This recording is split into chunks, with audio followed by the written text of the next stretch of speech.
and we'll continue our investigation in various search algorithms, in particular the heuristic search algorithms, and some of the advantages, some of the obvious advantages, and some of the pitfalls.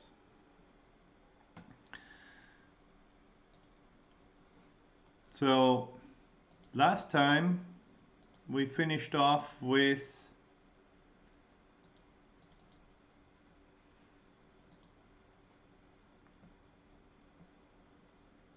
heuristic search for robot navigation.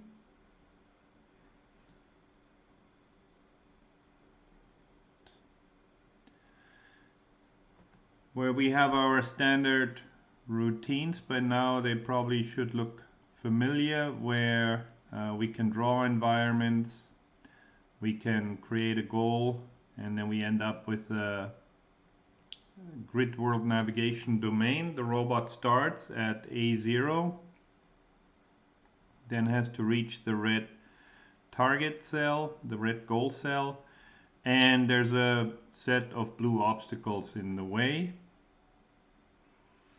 And the robot can move up, down, left, and right.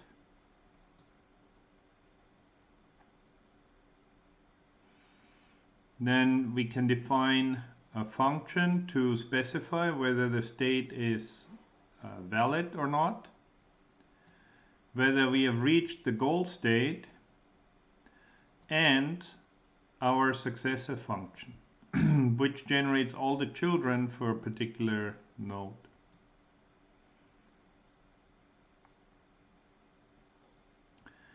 So we want to define a heuristic function that measures how good the current state is. How close are we to the goal?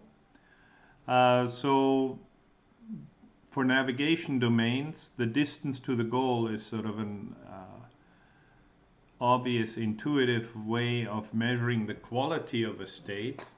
So in this case, we have a function that we're trying to minimize. So if our heuristic is 0, that means we reached the goal. If it's much larger than 0, then that means we're far away from the goal. And one way to define such a function would be to say we take the Euclidean distance from the current state to the goal position. And here we implement the Euclidean distance.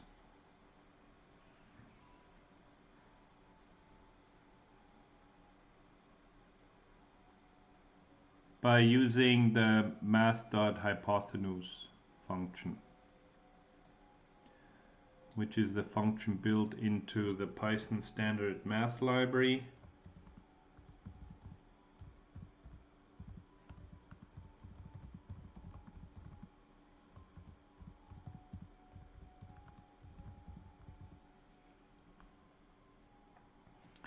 That we can use for that purpose. And here's our search function, which now has additional parameters: a initial state, a successor function, is goal function, and a heuristic function.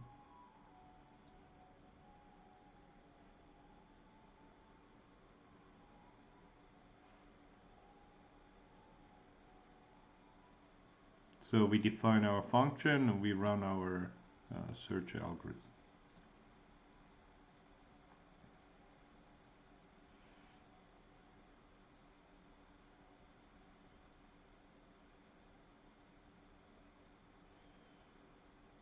And here's our performance. So this is the heuristic function, or the search now guided by the heuristic function. In this scenario, it moves very quickly towards the goal. This particular algorithm is called best first search.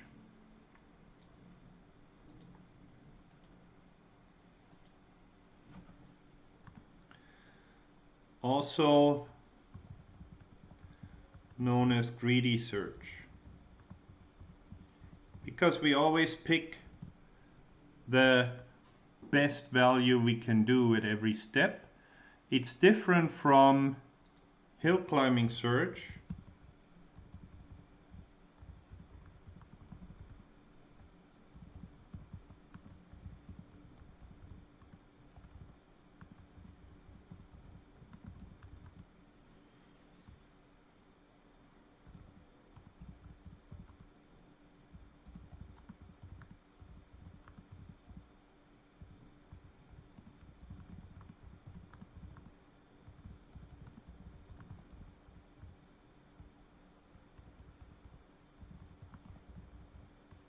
because in hill climbing search we only pick from our children, the children of the current node,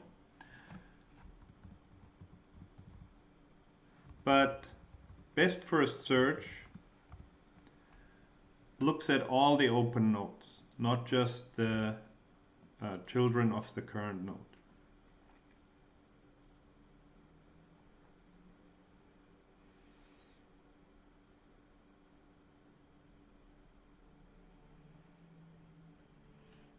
And then we can define different heuristic functions to change the behavior.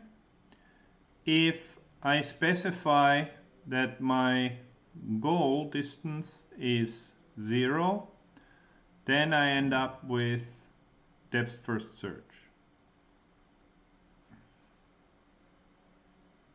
I get the same behavior as depth first search then. And you can see it's not approaching the goal in a very smart way. It actually gets very close and then runs away. Now, this may look like just another couple of steps. However, because the complexity of the search grows exponentially, doubling the depth of the search, doubling until you find a solution, is actually a very expensive operation to do. It vastly increases the size of your search space. And we can also define a function for breadth first search. A heuristic function then when applied to the node, to the search problem, will result in breadth first search performance. So that's shown here. And there you can see there's a lot more work that we're doing. Nodes are expanded by how close they are to the target node. So we branch out this way.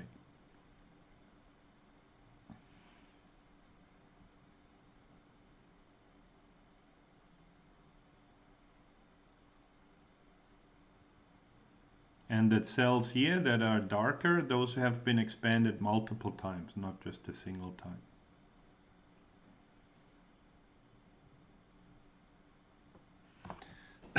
So this is best first search and heuristic search in the grid world, robot navigation domain. One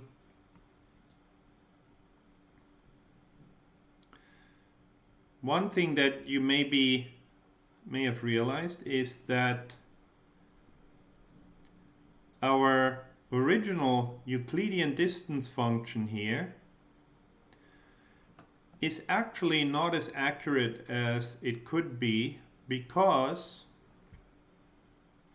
the robot cannot actually drive in a 45-degree angle. It cannot go up and to the right, or down and to the right, or down to the left, down, up. It can only move up, right, down, and left. So that means we can define a, and in this case I have to run the notebook.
Happy today.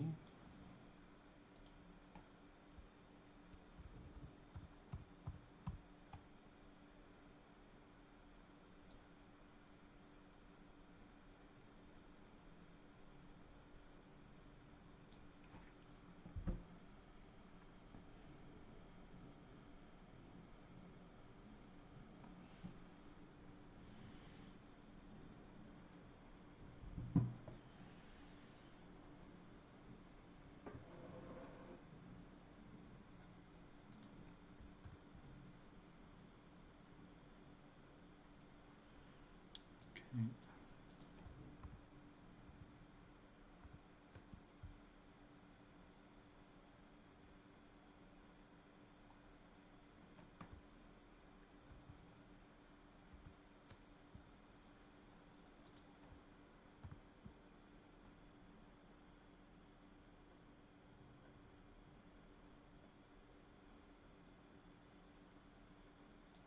Let's make it a little bit more interesting. Let's do 5 and 8 with 6 obstacles.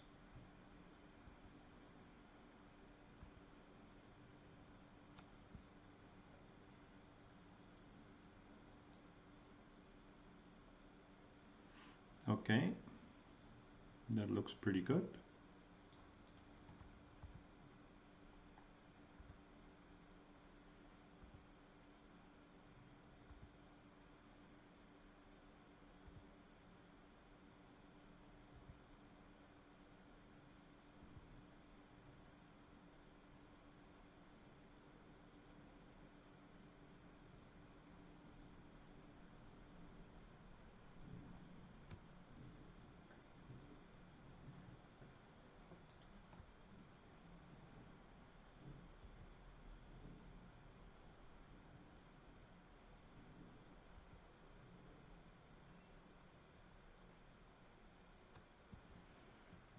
See how long it takes to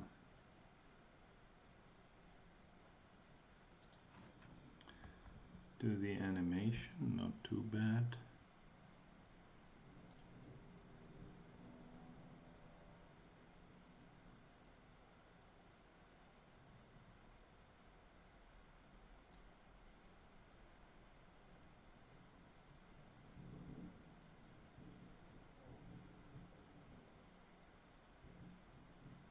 Oh, here, this would be a heuristic search using Euclidean distance.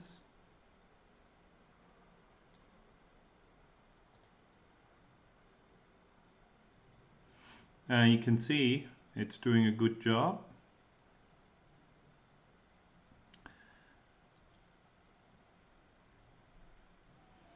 As opposed to our depth first search, which covers all of this area, and breadth first search, which will be even worse in this domain.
Get my GitHub token.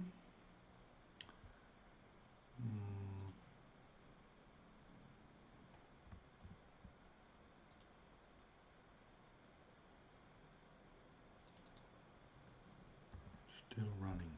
Yeah.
Come on.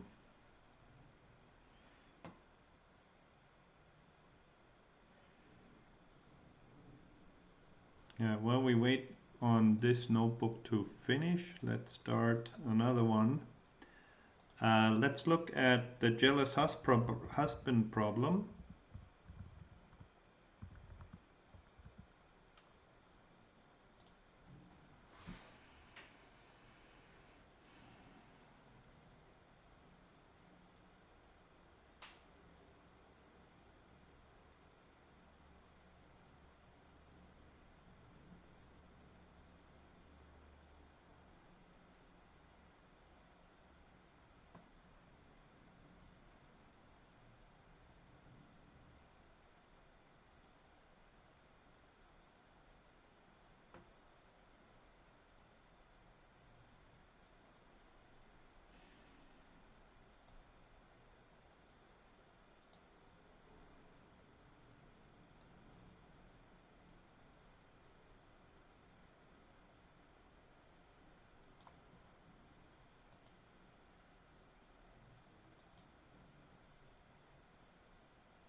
Still going.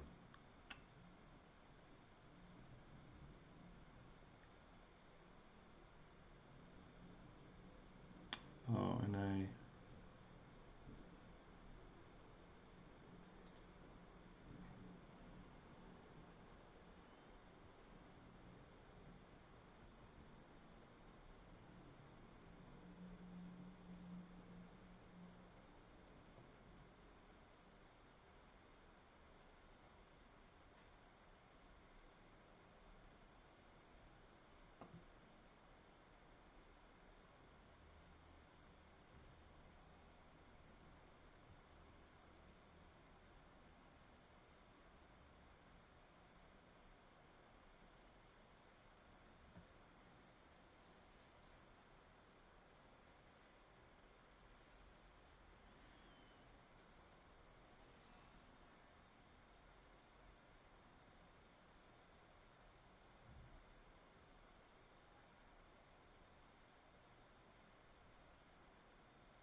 So remember the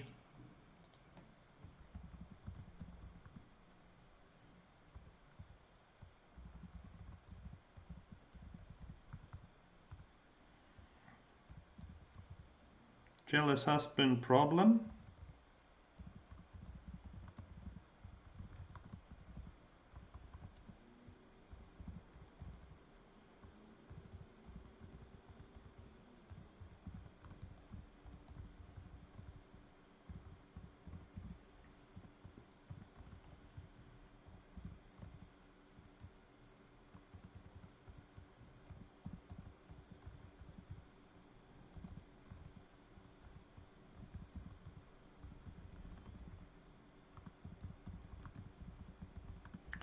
There are three couples that want to cross a river.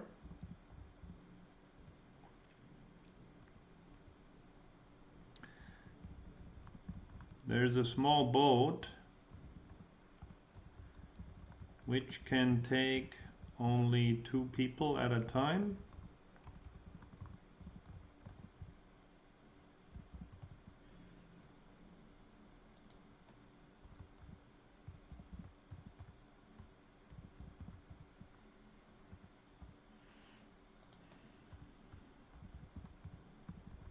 The husbands are very jealous and do not want to leave their wives in the presence of another husband without them being there.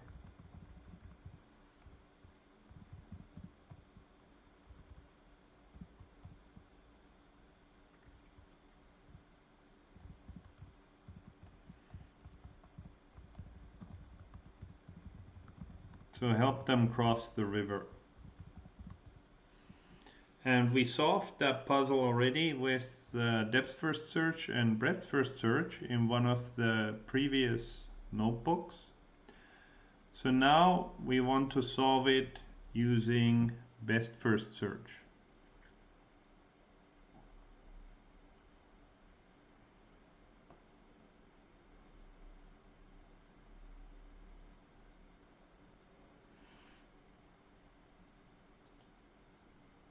So here's our state representation.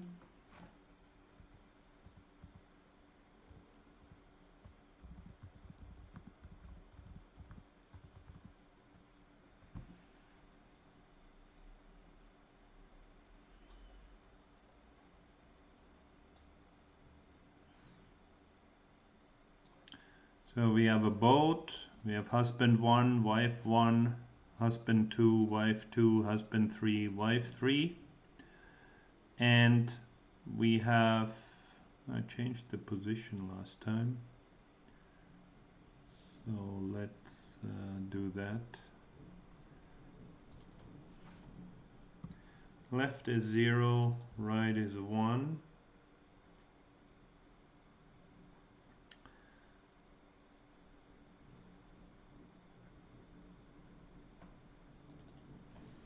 And then we have to change that.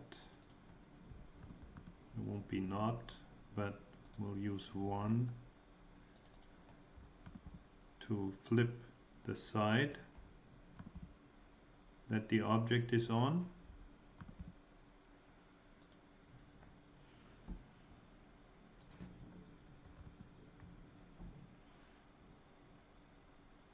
And we have a way to print it.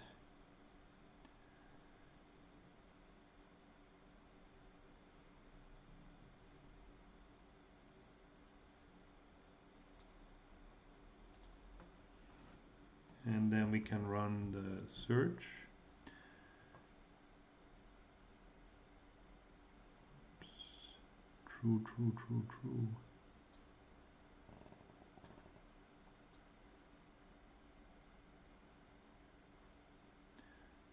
And that will be 0.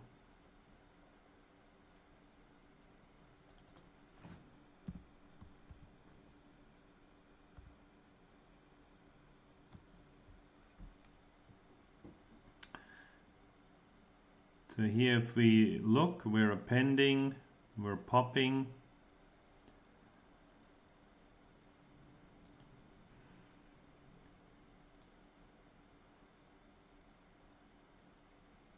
So that will be depth first search. And let me flip this around here.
So now this is our search. I can print a trace of the solution.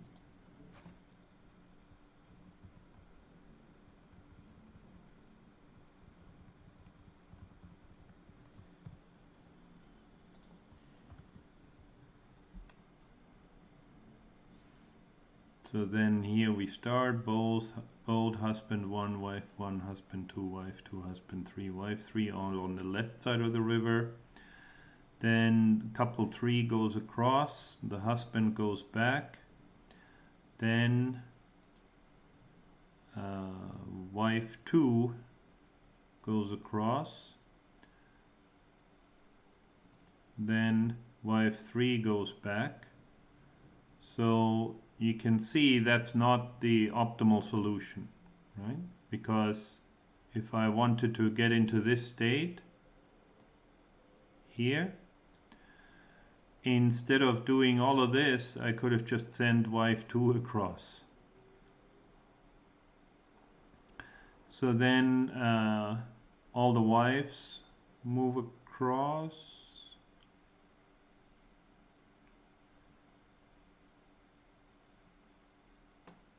And then they're able to go back with their husbands. Then we find the solution. So now the question is, given this puzzle, how can we apply heuristic search? How can we find a heuristic function that tells us how far away we are from the goal?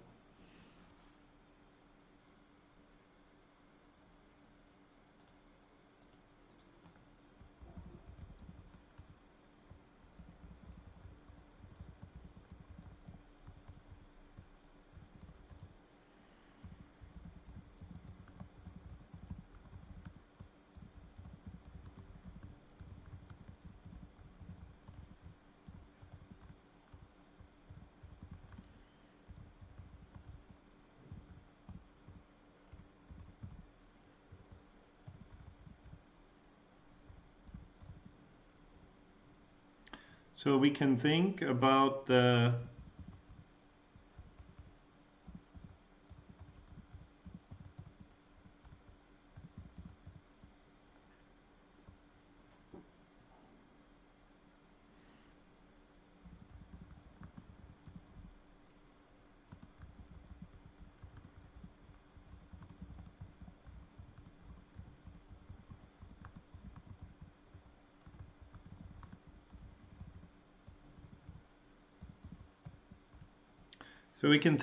minimum number of moves necessary to solve the puzzle. So clearly, since the boat can only take 2 people,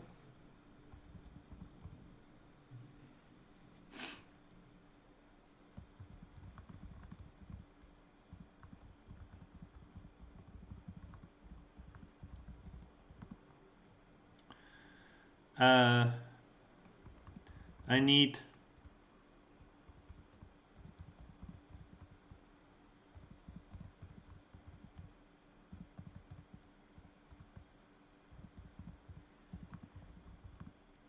one move from left to right.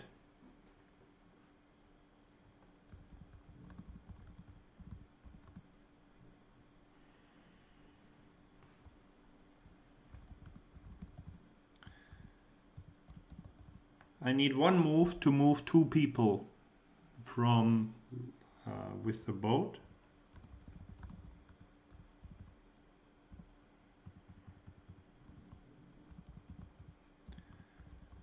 I need 1, 2, 3 moves to move 3 people with the boat, right? Because 2 go across, 1 goes back, then the 2 go across. So to move n people,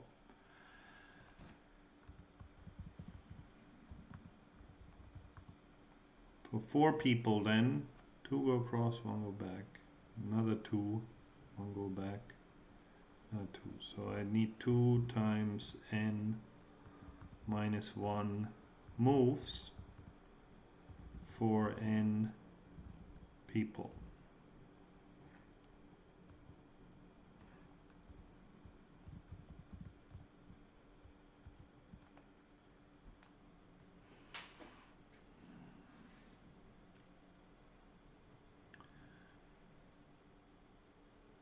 So that would be a reasonable good heuristic. Here I simplified it and I'm simply said I check how many people are on the right side of the river. Not on the right side of the river, on the left side of the river. So because that many people, to move all of them, I need that many moves divided by 2. But I can, this analysis here, I can actually improve that. Right? Be 2 times diff count minus 1. So that's how many people are on the wrong side of the river, and that's how many times I have to move the boat minimum to bring them all across. Now in reality, because of the constraint of the husbands, I may have to do that more often. Also,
we can also consider the position of the boat.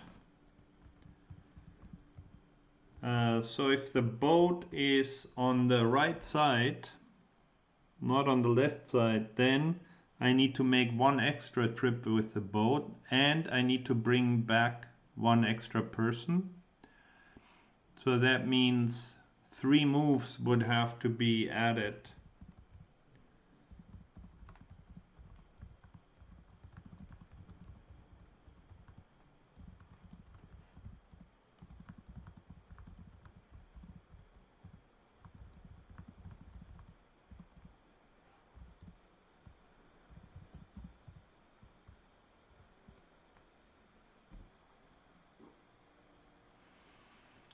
And that's because if I have one person, then, or two people, then,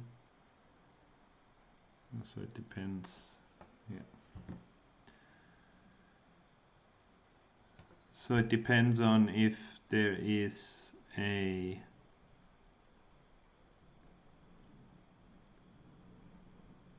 if the boat is on the wrong side, then now I'm actually counting it. So that's a little bit strange.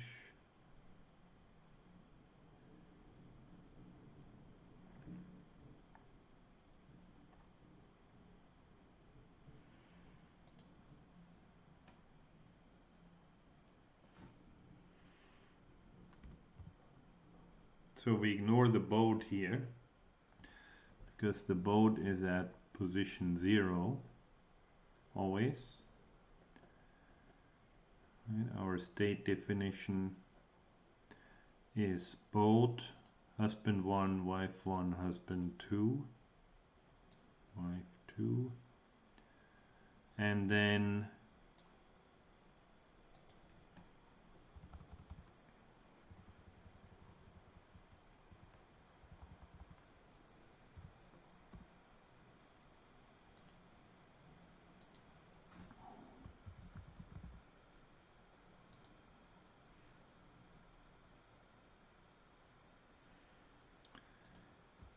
so here our first heuristic search, heuristic function would be to simply state to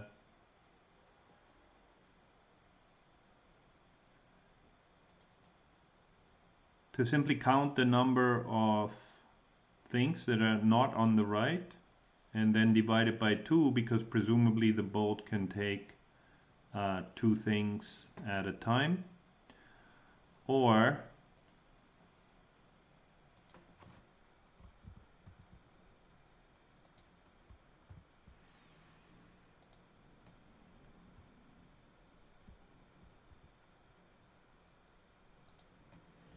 we can have a more complex function which will be more difficult to calculate, so it'll slow down our search, but it may provide better guidance. So this would be this -1 to give us a better estimate.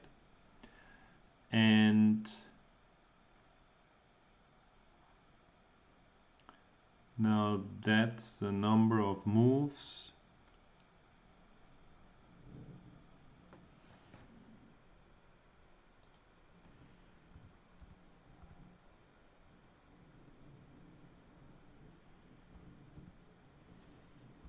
Then I can say if state 0 not equal to right, then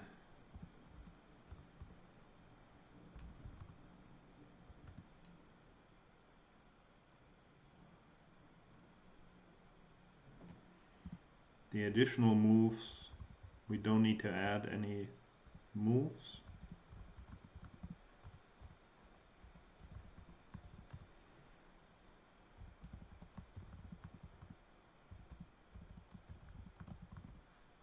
We get one extra person that we need to bring, and we need to add one move.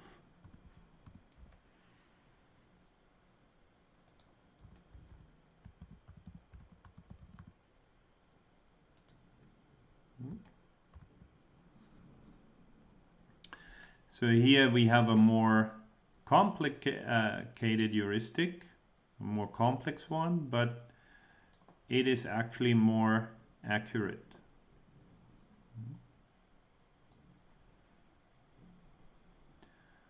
So now let's see, best first search needs to be 0, 0, 0, 0.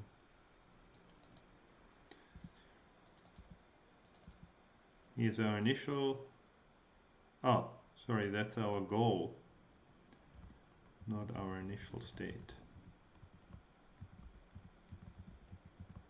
So So everything on the right.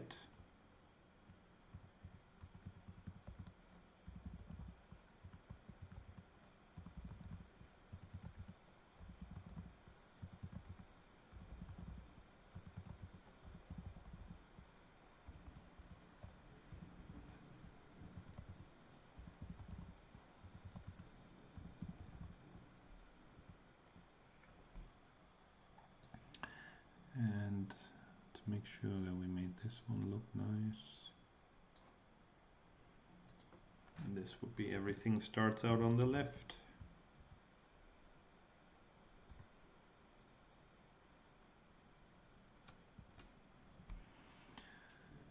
So here length of our solution 18 moves, 45 nodes expanded without any guidance.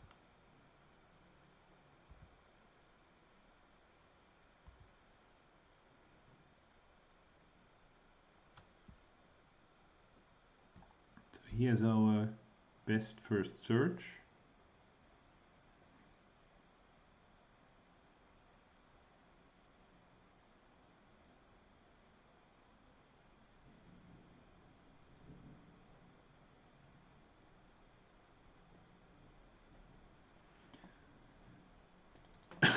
So now, how do we actually have to change our code for the heuristic function? Basically, we go through the queue and we insert the element at the position from the end where it is the smallest element. So if there's another, if our current node has a heuristic of 10 and the end of the queue is 5 and 7 and 11, we would insert it just after the 7 in front of the 11, because 10 is better than 11 but worse than 7. So this part of the code here simply finds the point of insertion to keep the queue sorted. And we can pass our simple heuristic function first. And let's see how that works. Oh, I have to actually define it.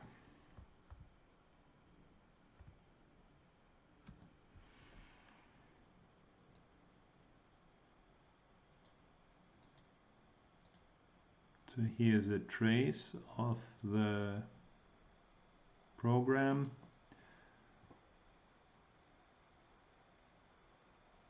So we have one node, everybody on the left.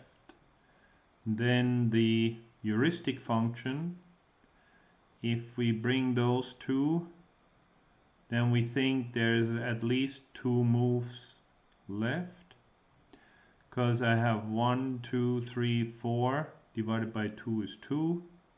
Whereas in reality, it will be a much higher cost, right? And here we think there's 3 left, 2 left, so on and so forth. Then we add the children into the sorted list.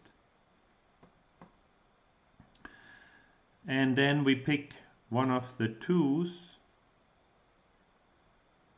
This one here, both husband 1, wife 1, to expand it. So now the only moves are somebody going back, so the children all have a heuristic function of 3. Then we add the children. One of them leads to an infinite loop here. It's the same state that we had already, so there's only this node that is added. And we go on searching.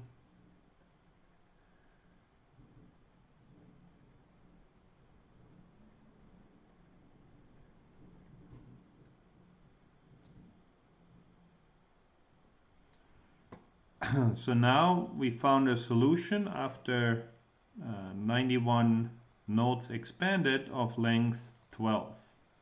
Now, given this particular heuristic function, now we're actually guaranteed to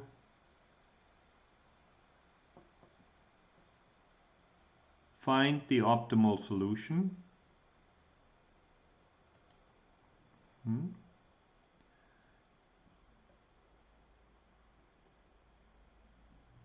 And here's what the search graph looked like for this particular problem.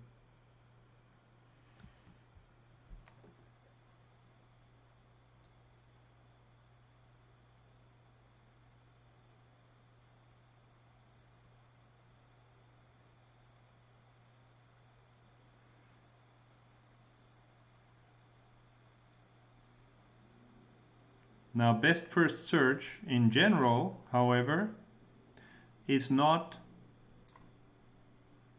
guaranteed to find the optimal solution.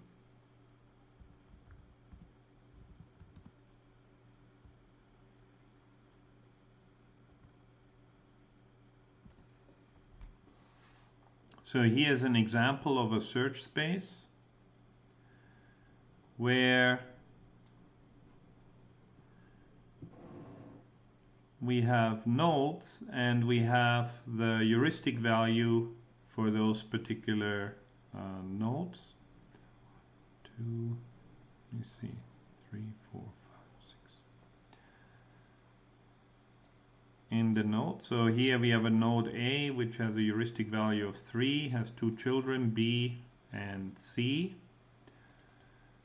So then our search is going to expand this node, but the 2 stays open. So now we get a 3, a 1 and a 7. And then the nodes that are still open will be 2, 3, 1 and 7. So then we pick the 1, and we pick 0, 0 and 0. So we will find this solution here. So it is possible to get sidetracked. So even in the jealous husband domain, in general, we may not find the optimal solution. But I think 12 is actually the optimal one for the problem. And here we have 2, which was still open. It would have been faster to go CGN, right? Instead of ACGN is only 4 moves. This is A, B, E, J, and K and R. So the solution that was returned by best first search is not the shortest one. So now let's see if we use our smarter heuristic. Let's see what the output will be then.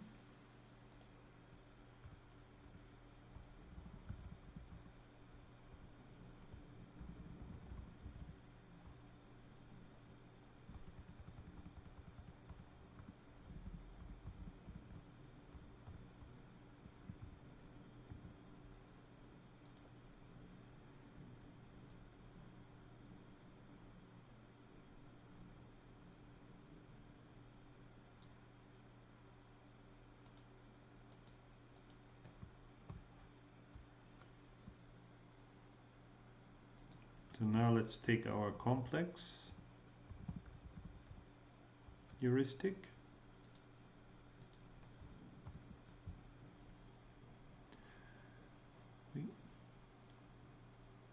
Oh, add moves, not add move.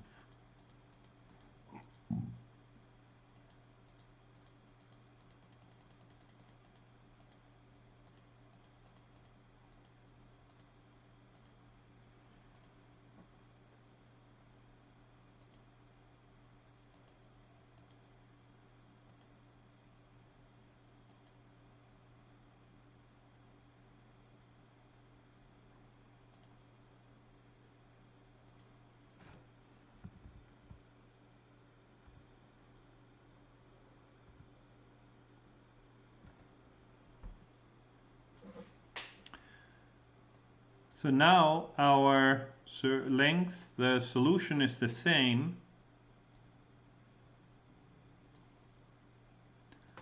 Just check.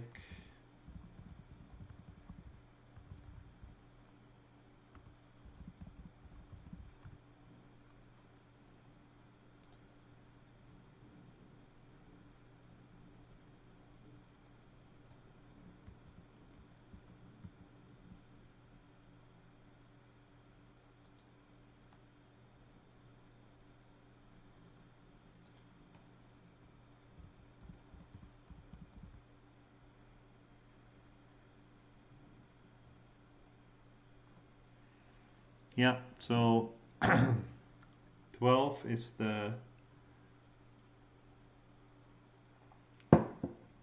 11 trips, so level 12 would be the correct solution. The optimal solution, one of the optimal solutions.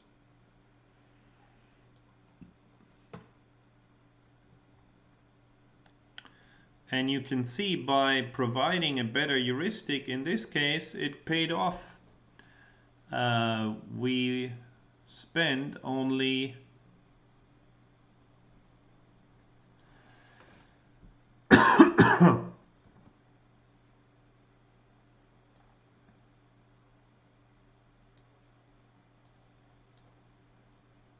about 50% of the nodes that we generated.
Let me see, did I run it with depth first search?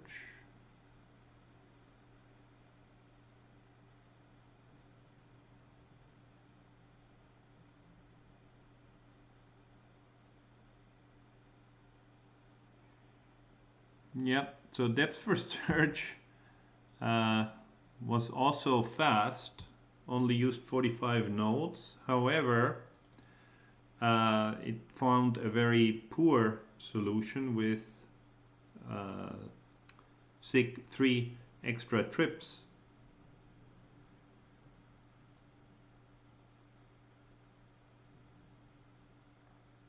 So that doesn't really help us that much in this case for the comparison.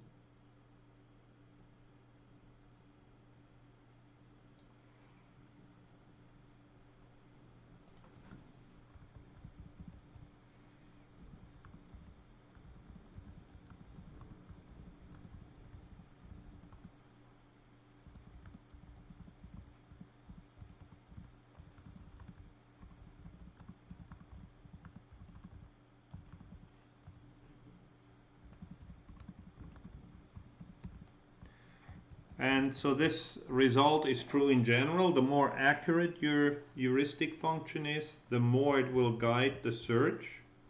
Better it will guide the search. However, there's a balance as well, because a more complex heuristic usually requires more processing per node. So each node expansion will be slower. So that's why it's important to have a heuristic function that you can calculate quickly. You don't want to search, have a heuristic function that takes significant amount of time, like several minutes to calculate, for example. So you have to take both of these into consideration when designing your heuristic function. And in particular, you cannot do the search and then say that's your heuristic function. In this case, it would take you several hours to calculate the value of a node, but then you don't have to do any search anymore, but all the cost of the search would have been transferred into the heuristic function at that point. So that's sort of cheating.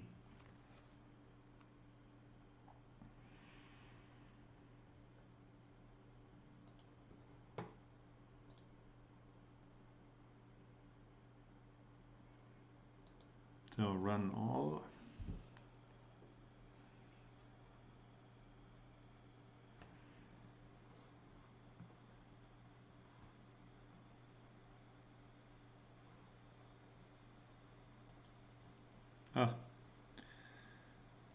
And I forgot to set up my roll call.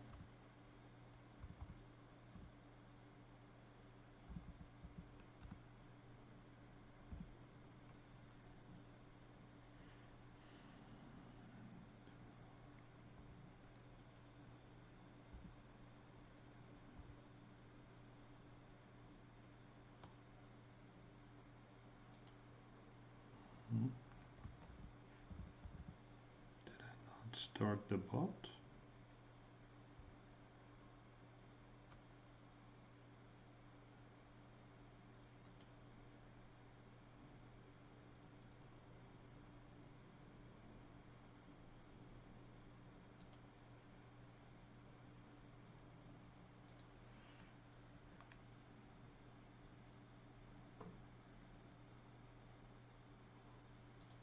Okay, let me check what happened there.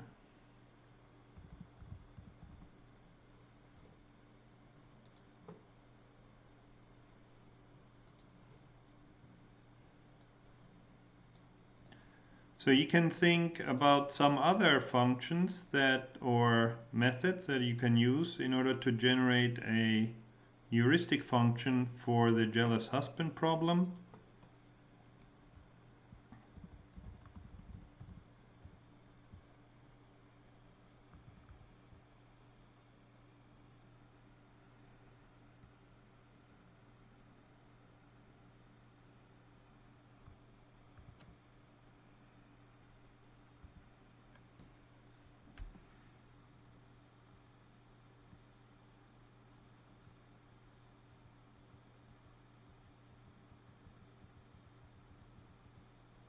Oh.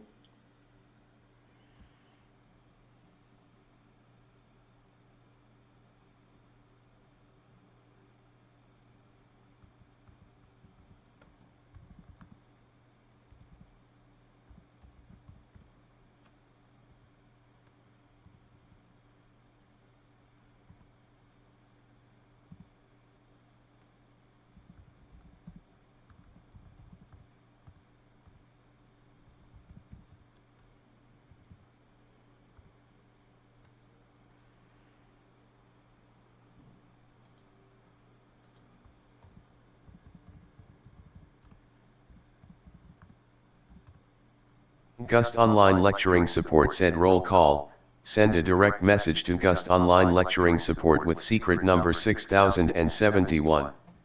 You have 5 minutes.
Okay, let me see what happened here with the search.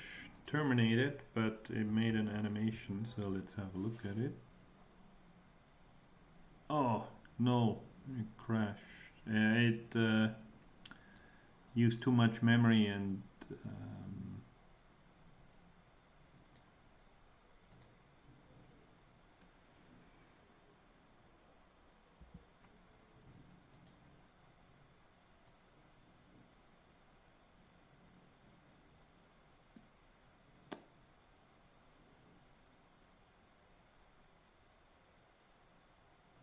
well, why would it twice?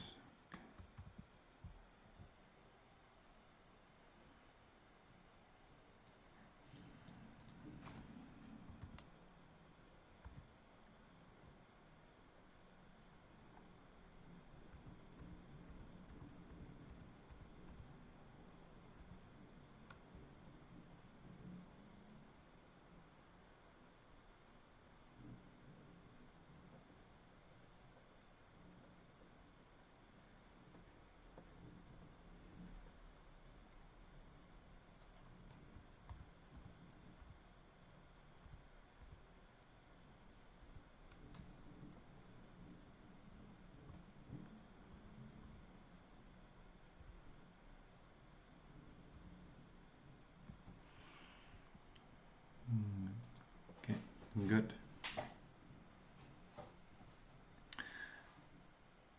So now let's have a look at the picture problem, picture puzzle.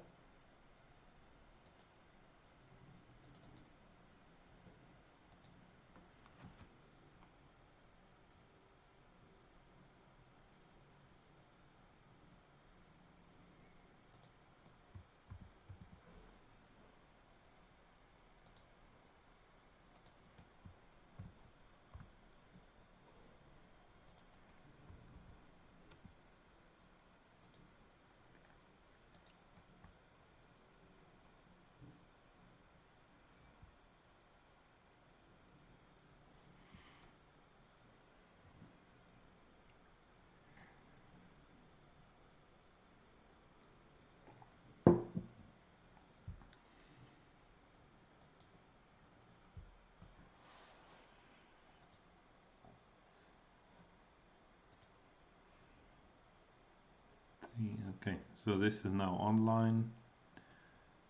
You can watch the slides.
So here's a typical picture puzzle. You have three pitchers that are full of water or empty, of different capacity, and then you're supposed to measure some known quantity of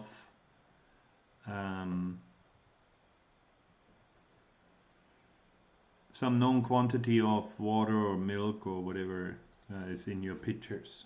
So let's make that liter instead of quarts, because you may be more familiar with liters.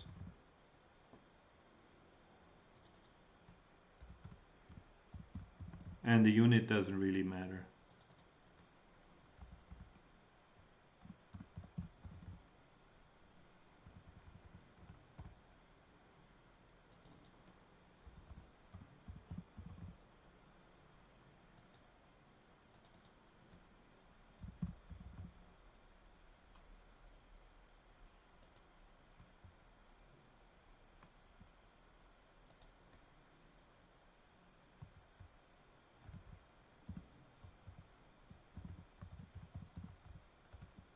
And you can pour water from one to the other until either the first jug is empty or the second jug is full.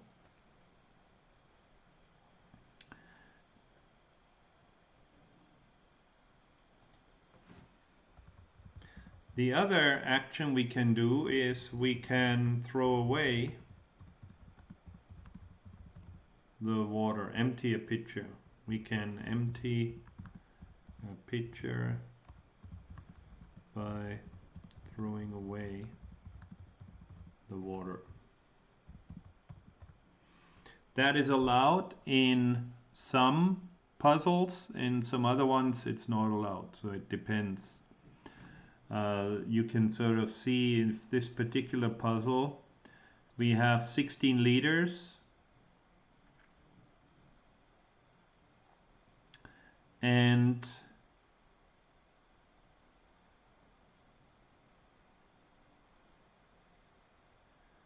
you're supposed to split that into 8 liters. So that means you cannot really empty anything, because if you empty it, then you throw away the water, you cannot get it back. So for this particular version of the puzzle, that's not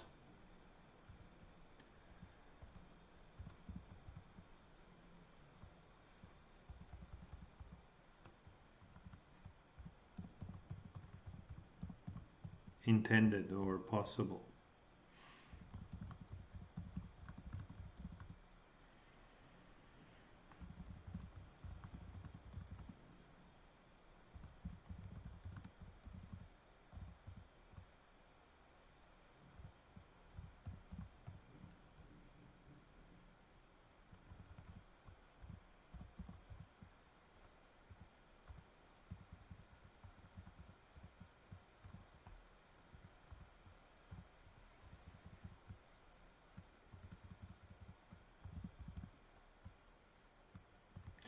And sometimes you can fill a pitcher from a tab.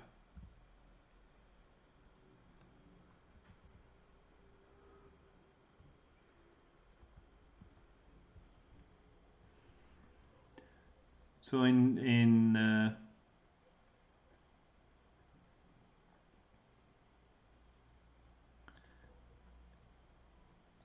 this first version of the puzzle, we will ignore the emptying and filling actions. So then the question is, what would be the state representation? What would be your successive function, and what is your is-goal function?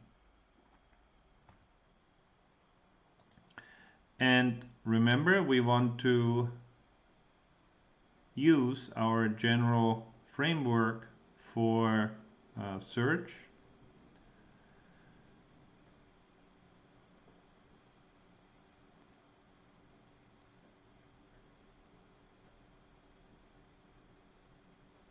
Here we have heuristic search. I guess we call it that.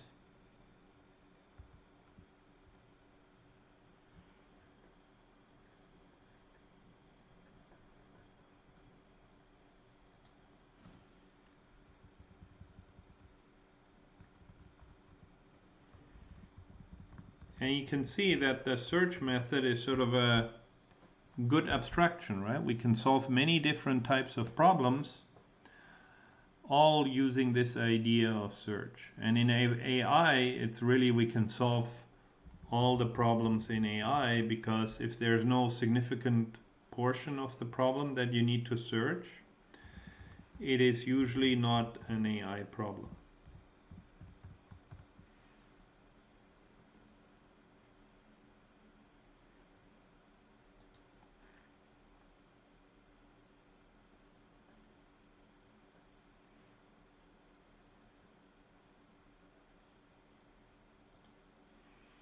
So then here we need to define our functions then.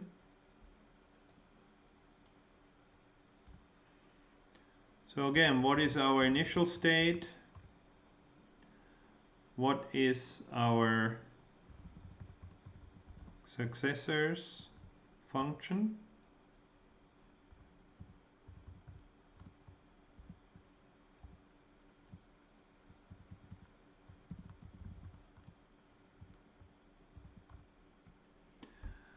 And what arguments do we use for those? Just the current state. Initial state is passed in. Heuristic function we will add later. And goal function.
So what I would pick for the initial state is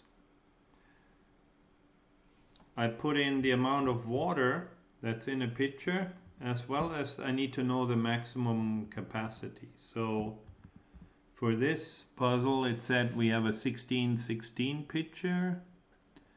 And what else do we have? Empty 7 liter and empty 9 liter.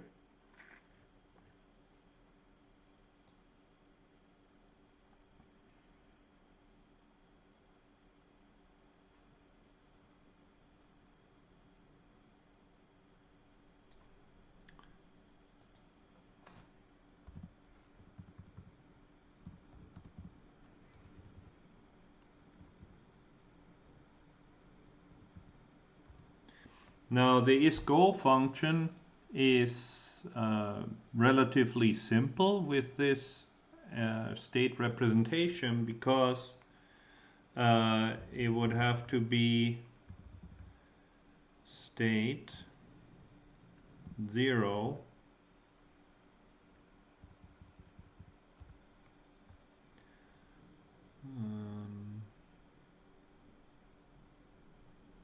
the contains max capacity is equal to 0 and 1. It said in the puzzle that in the 16 liter and in the 9 liter I'm supposed to have exactly 8 liters, right? So state 0 contains is equal to 8, and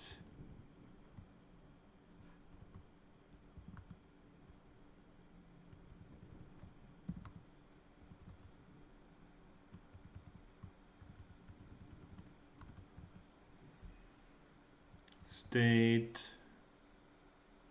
2.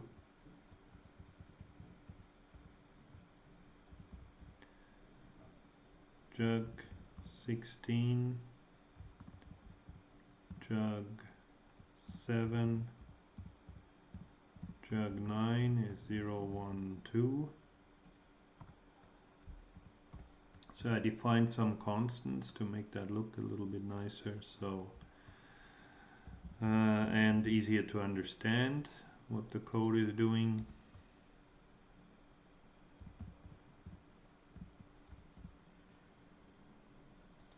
So we return true if this statement is true, and then we're a goal.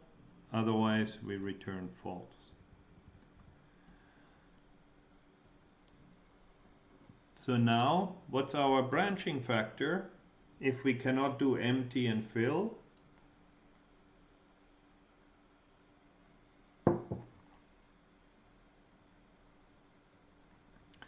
Then our maximum branching factor would be 6, right? Because I have to pick the first jug, so I have 3 choices.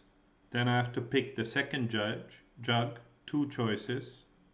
Then I can try and pour from one to the other. So the maximum branching factor would be 6, which is not too bad. So we can just run it using depth first search or breadth first search, see how long it takes. So now that's exactly what the code does.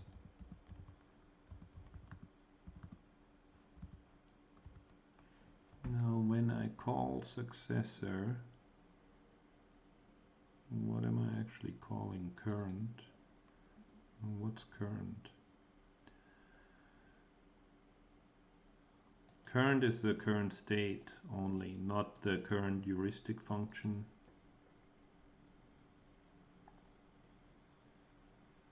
Okay.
So I need to iterate over all possible ways to pick out those 2 things.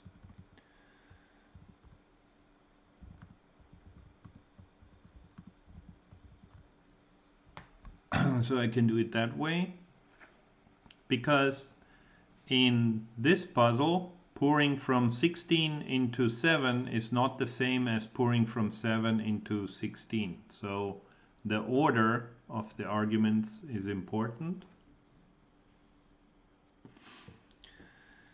And then pour. So to pour, now I have J1, J2, J3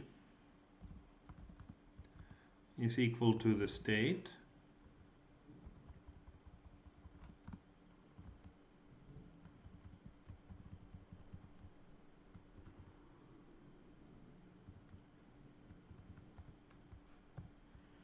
So I split it up into individual jugs. And then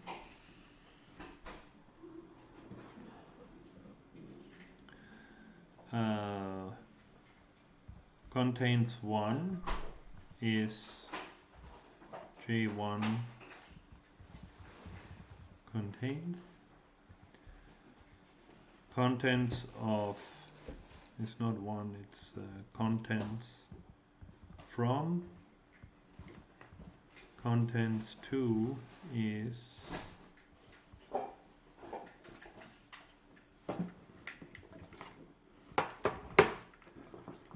state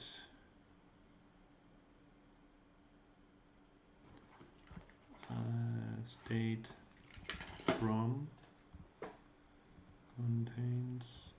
contains to is state to contains. So now I want to pour the contents. This is even better.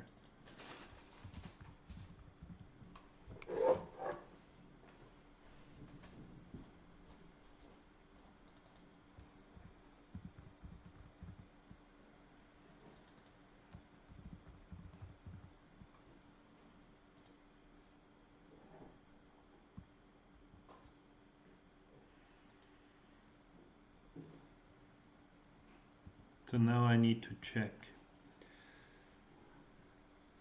So if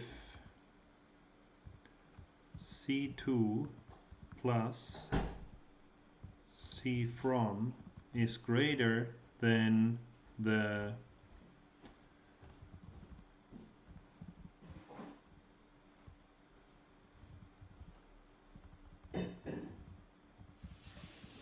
capacity, then I can only pour part of that, right?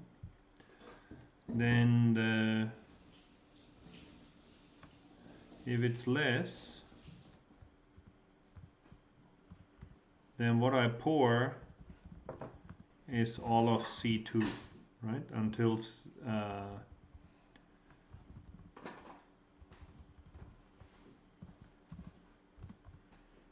Until the 2 container is empty.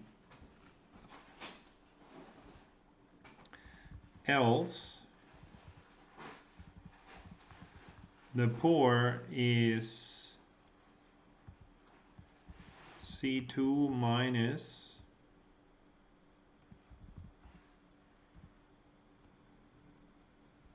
not C2, it will be C from.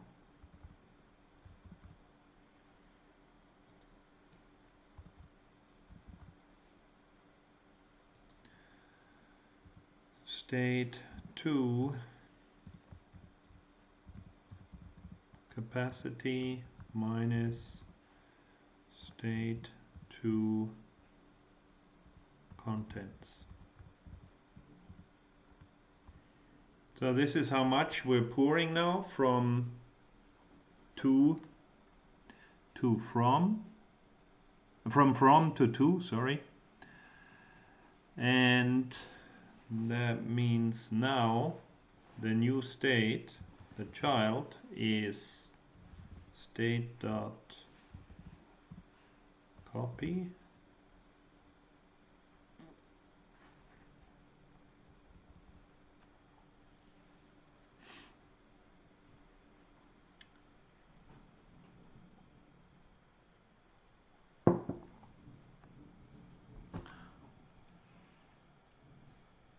I need to check which one is the other one, right?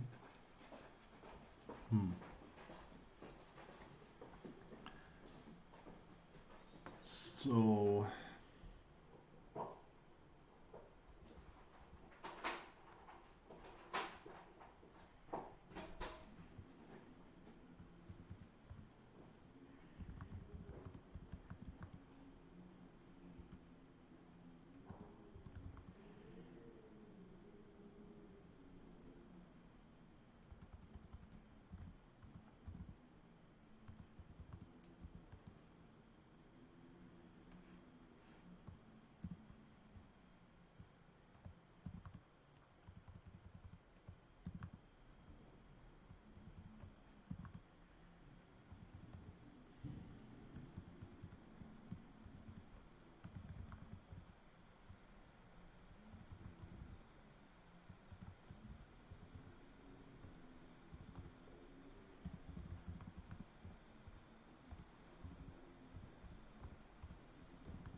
So I think I have to check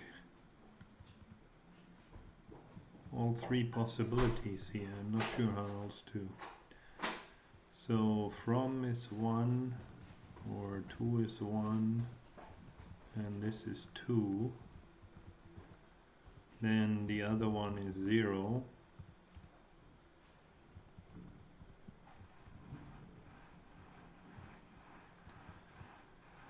And if this is 0, and this is 0, and this is 1, and this is 1, then no, 2, and this is 2, and this is 2, then other is 1.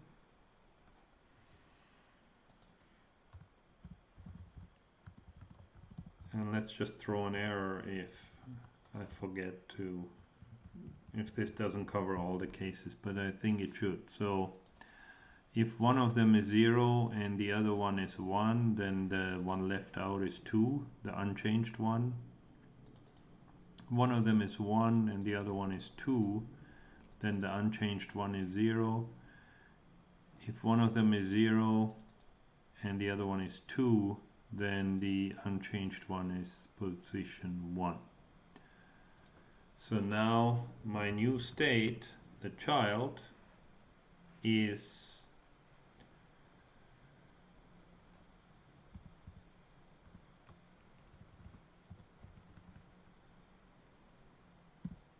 I guess I can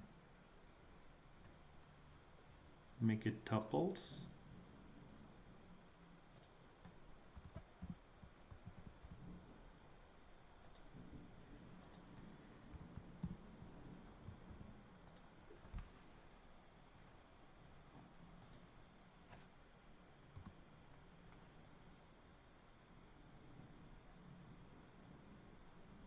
Oh.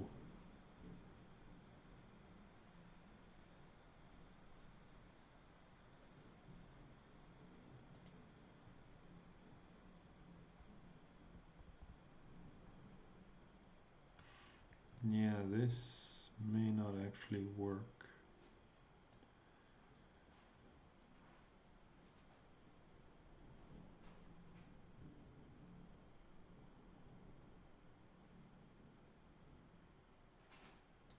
Yeah, I don't think I need this.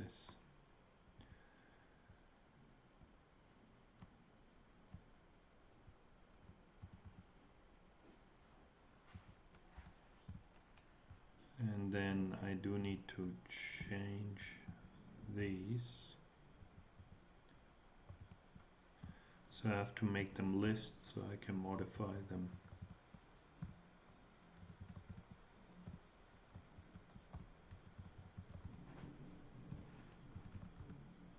That is the easiest thing to do in this case.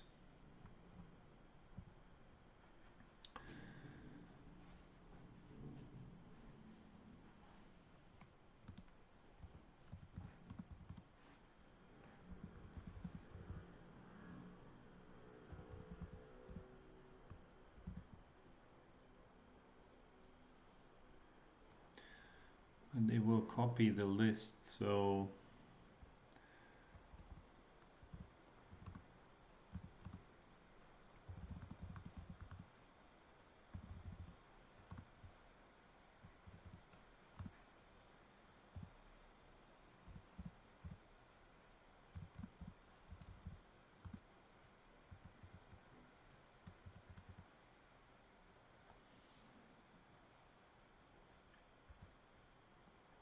now we did a deep copy of the state.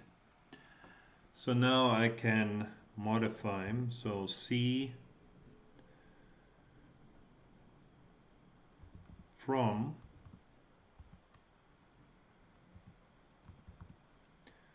is equal to C from minus poor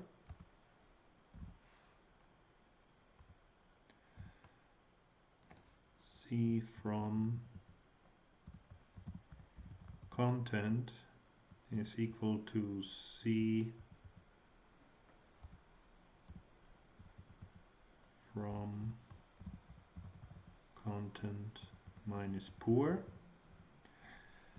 C2 content is equal to C2 content plus poor.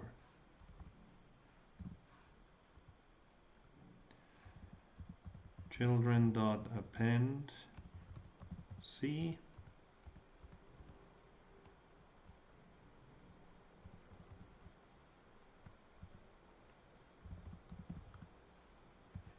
here return the children.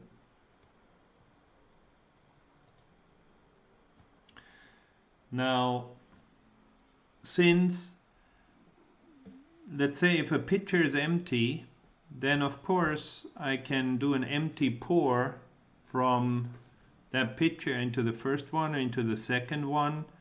It will not actually change the current state of the puzzle, right? So for my search, I may be generating a lot of different actions. Their history may look the same, so eventually I will detect the loop. But also, I may end up with the same state in different ways. So if I try and pour empty into one jug or empty into the other jug, then the state will not change. So this is only a problem if we are pouring, if pour is not 0. So I think it is better if we test here to make sure that we are actually pouring something.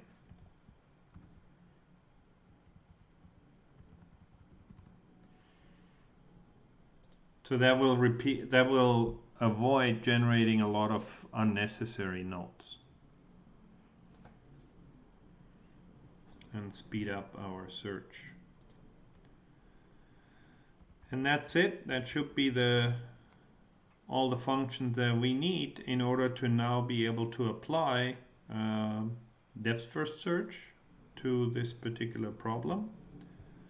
So let's run. Let's see if it. Okay, no mistake, or not yet.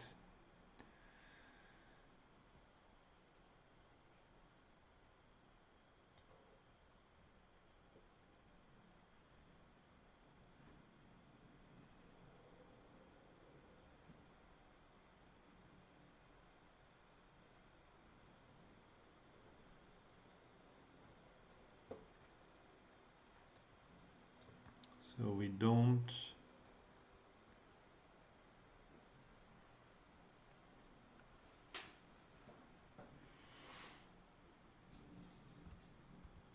okay, let's find the solution first.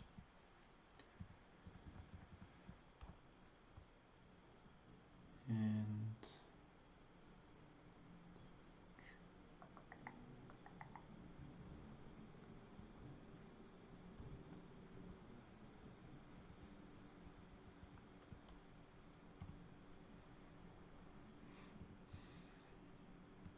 so we have successors is goal,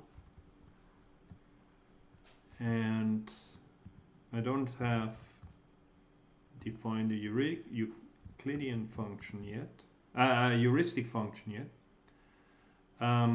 So we will do that in the next step. Right now,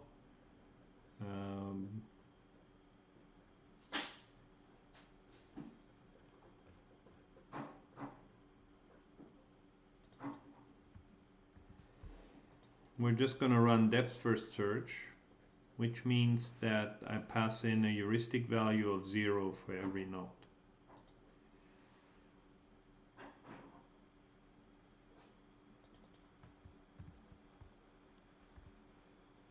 So let's see. Environment. No environment here, not yet.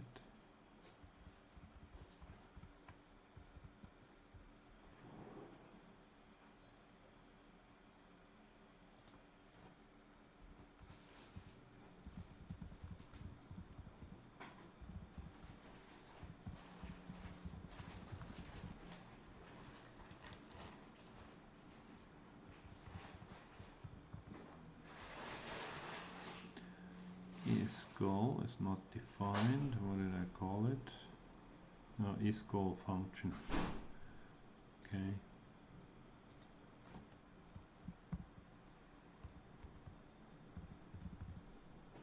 And this should be successors function.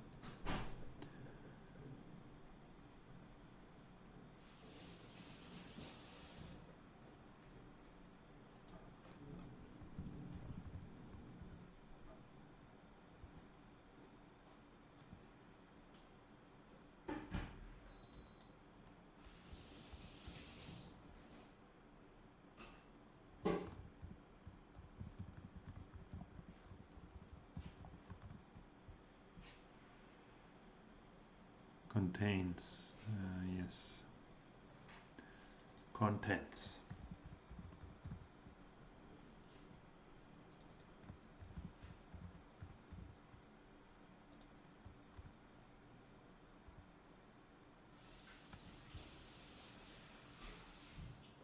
Content.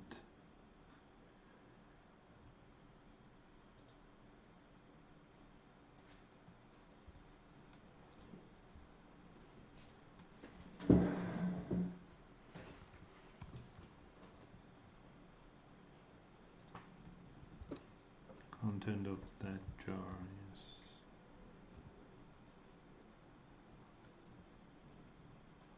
Oh. Print.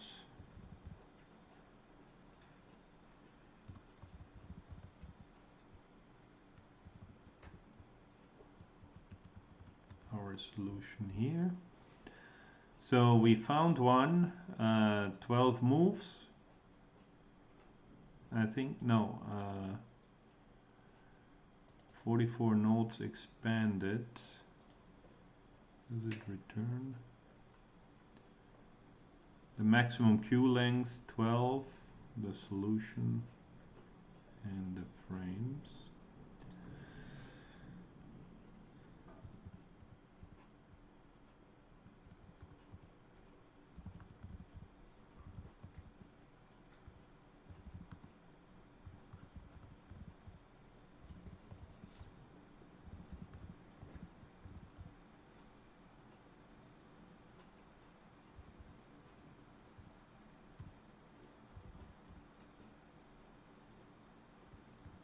Step IS.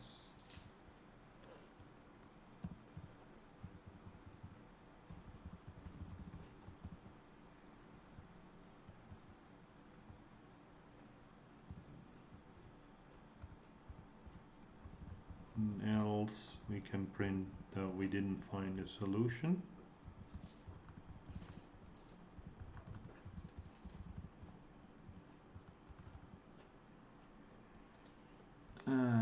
So we start 16, it has 16, we have 0, 7 and 0, 9, then we pour 7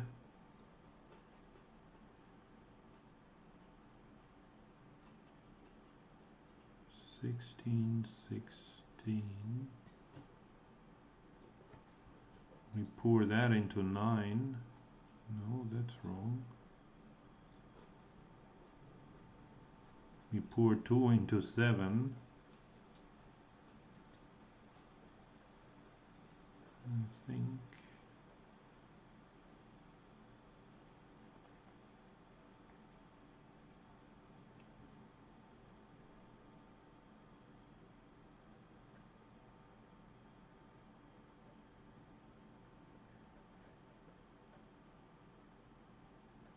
Let's see. Let's test our functions here.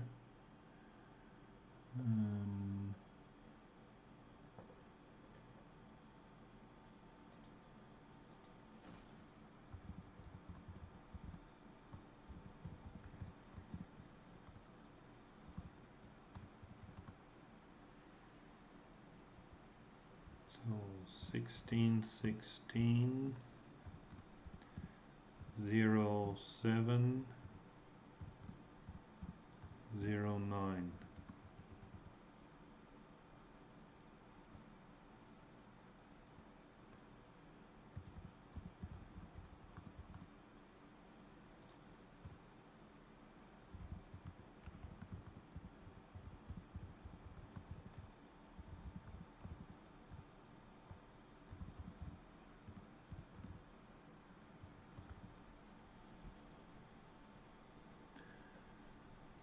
successors function.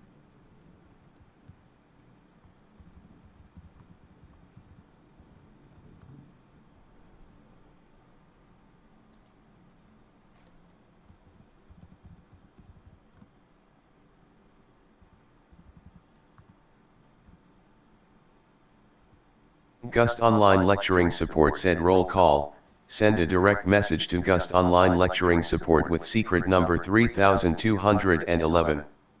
You have 5 minutes. I think I checked the wrong capacity. No, 2.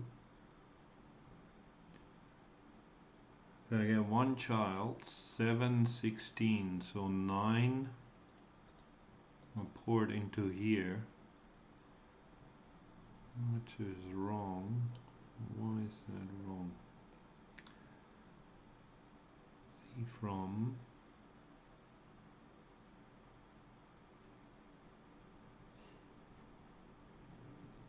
if C2 plus C from is less than the capacity, then we pour this. If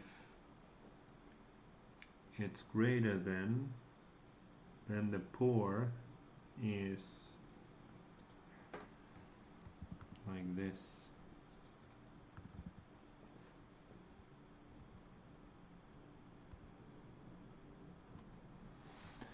So yes, so then we have 2 children.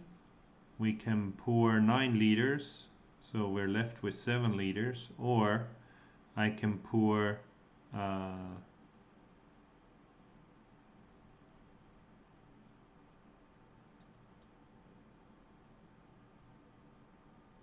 I can pour 7 into this 9 liter. How come 7?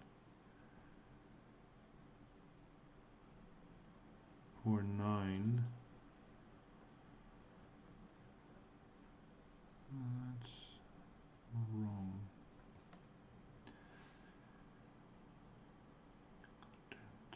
2 and from, to.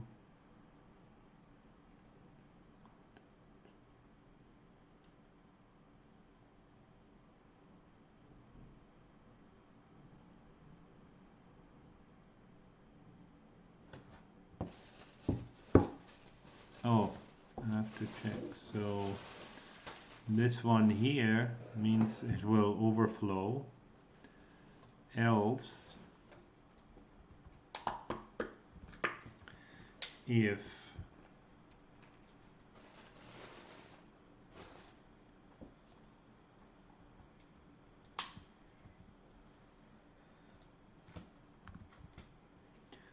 this is greater than C from,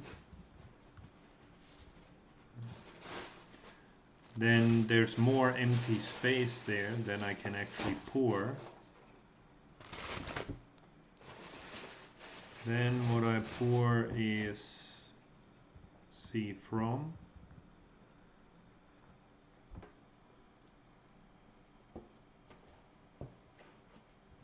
No.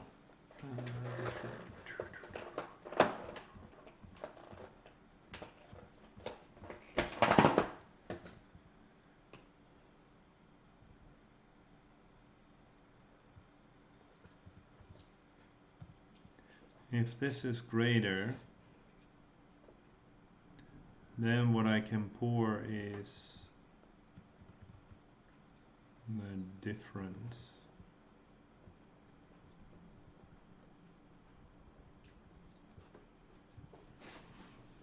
Alright.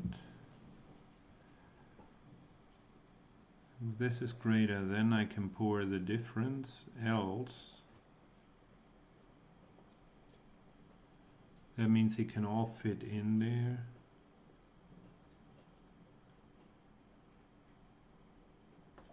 Yeah. Should be no C from there. This is how much we pour.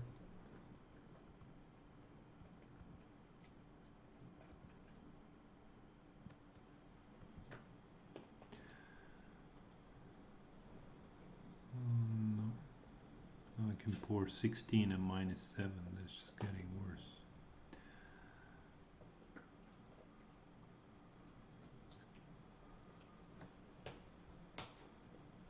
That's how much we add there. So if this is less than the capacity, then I can pour it all in. Otherwise, it's that. So 9/16 I get 7/7, or 7/16 I get 9/9. Yes.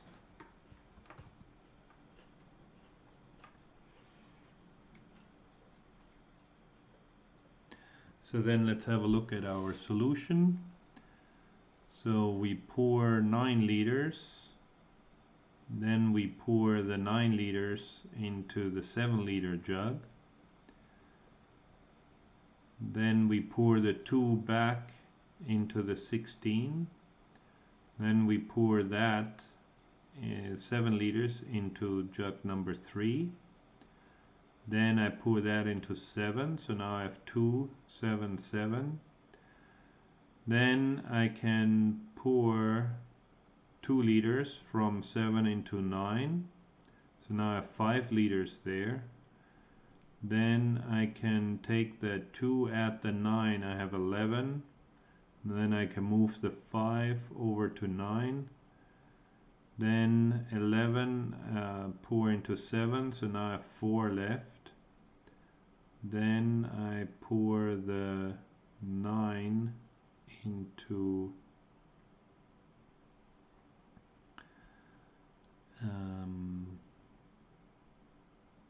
then I pour the 7 into the 9 jar here. So now we have 4, 3, 9 liters. Then I can take the 9, add them to the 16 jar. Then I have 3 here. Then I can pour the 3 into 9. Pour the 7 into 7 from the 16. Then I have 7, 3, and 6. So I pour this one into here, which will be 6. Then I have 9, 9, and 1 here. Then I can pour the 9 back into jug 16. Now I have 15, 1, and 0. Then I can pour the 1 into the 9. So then I can pour the 7 from 16 into 7. Now I have 8 liters in this jug, and I can take the extra 7 and pour them into here, and now I have 8 liters here and 8 liters here, which is what the puzzle asks me to do, right? That's the solution to the puzzle. So now what kind of heuristic function can we define for the pitcher problem?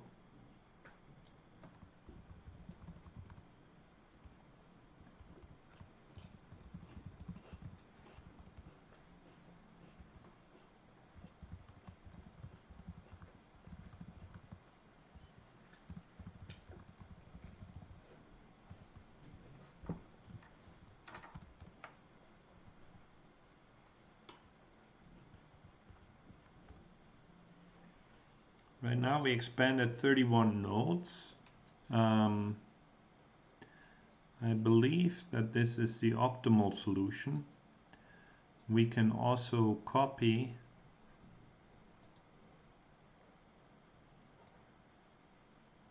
our level function .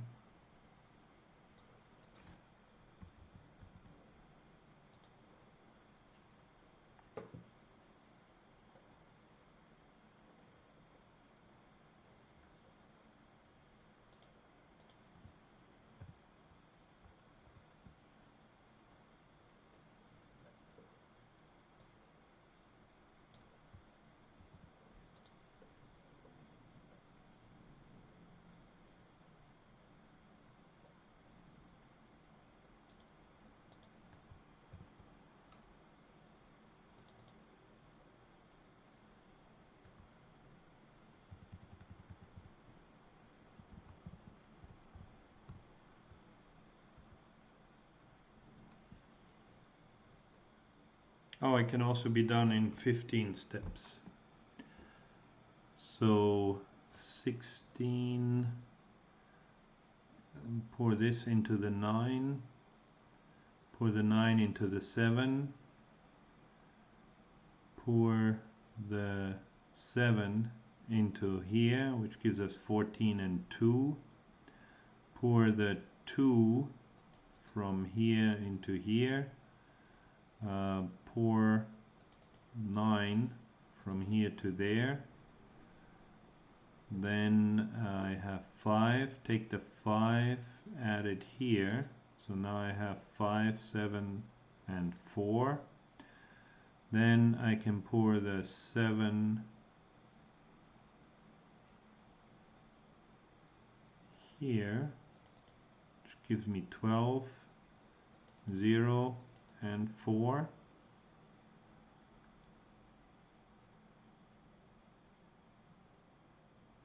And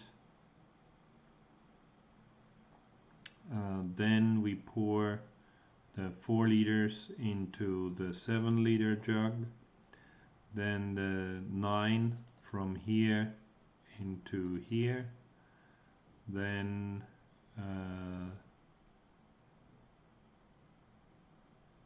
we have 3 left, then the 9 from here to there, which is 3, so we lose 3 there. Then I pour this back into here, so now we have 10 liters. Then I take the 6, pour them there.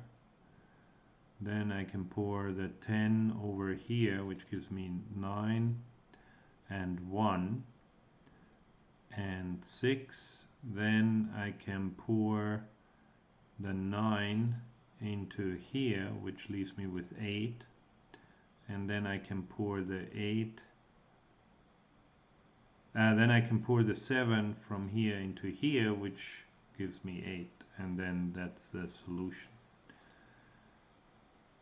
So the puzzle can be solved in 15 steps or 16 steps, because I count them starting. Now this is the initial state, so 15 moves, yes.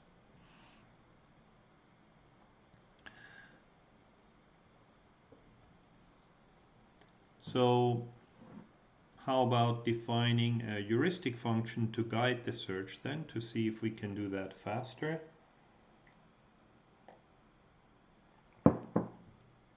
Using best first search. In this case we expanded 330 nodes, so it was quite a bit of work.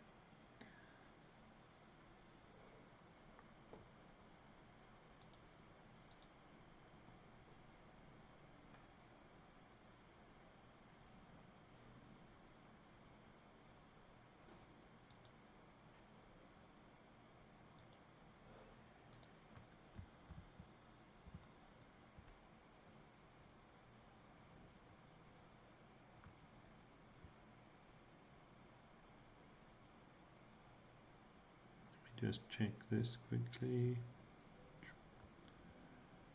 See that the bot is running, yes.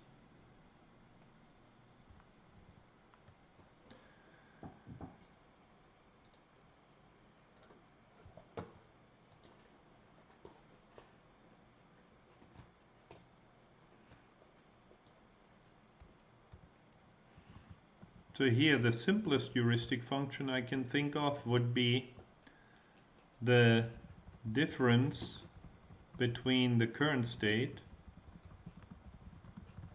and the goal state.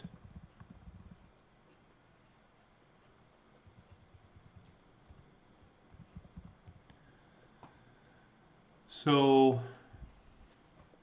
sum of squared differences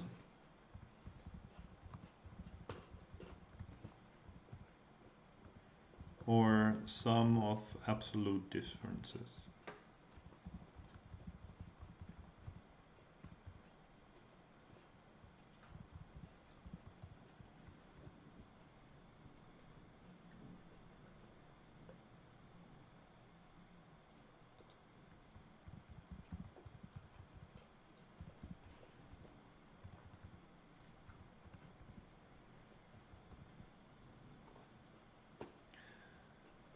Some of the squared differences are more popular for gradient descent regression problems, but we can also apply it to this particular function here.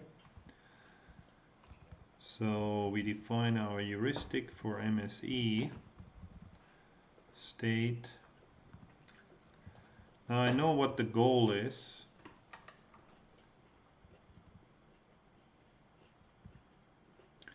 So I can simply return state jug1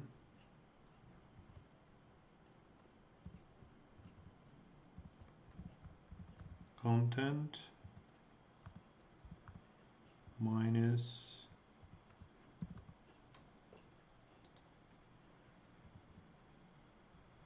eight, because in the first jug there's supposed to be 8 liters, and in the third jug there's supposed to be 8 liters, right? Now technically I would have to take the square root of this,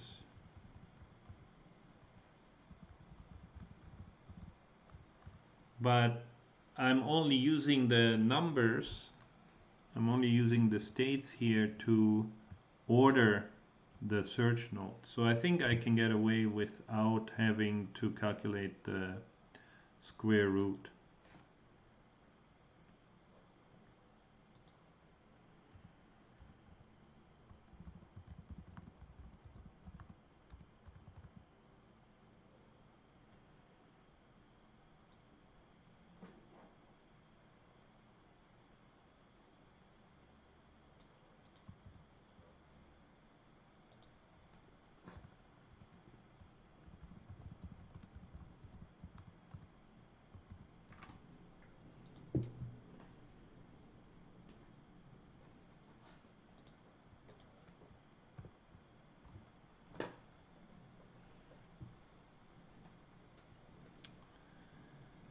And actually,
so here prints out our solution.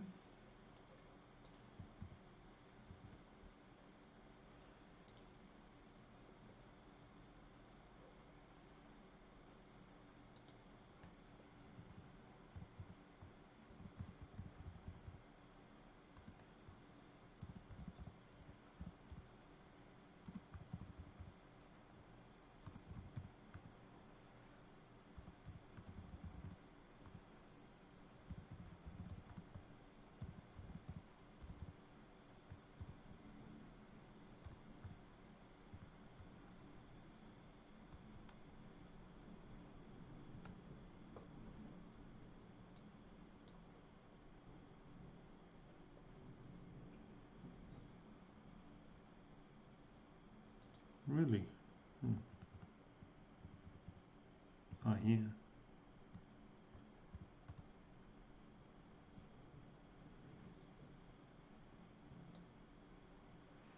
$330 nodes.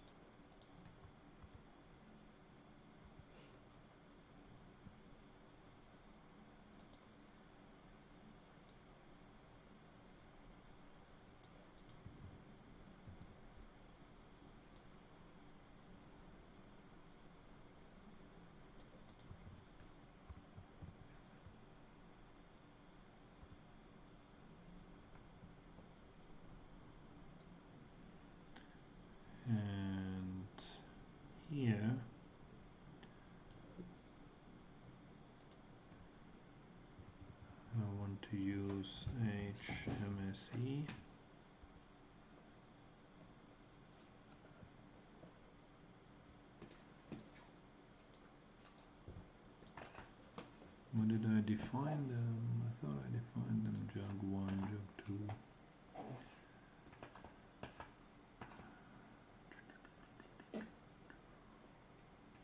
Jug 16.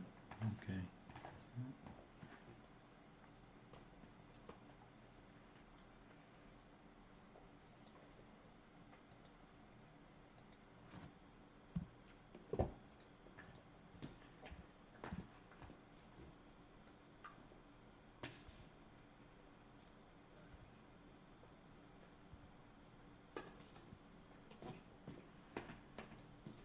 Here's our solution.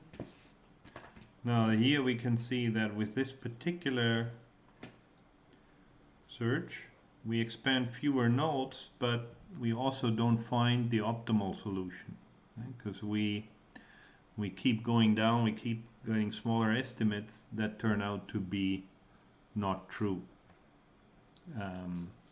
Takes more work than we estimated in order to actually find a solution. However, it does provide some guidance. So you can see here 6, 6, and pour 1. So here we have 1, 6, and 9. So I pour this one in there. That one is actually correct. Then we pour this one in there. The 7 into here gives us 8, so I have 8 and 8.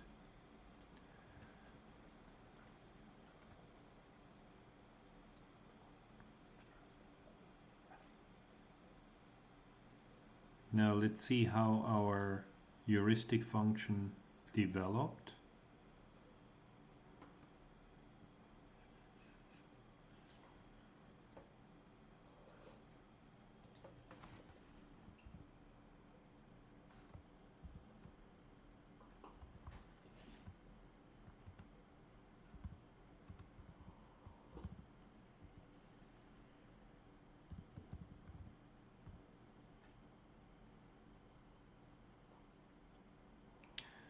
HMSE of S.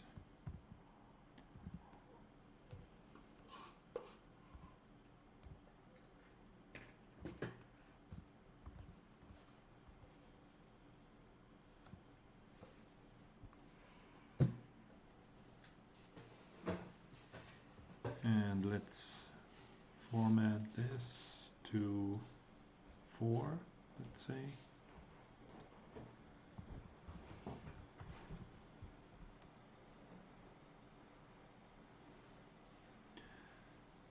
So here you can see 128.56. Now here we're pretty close.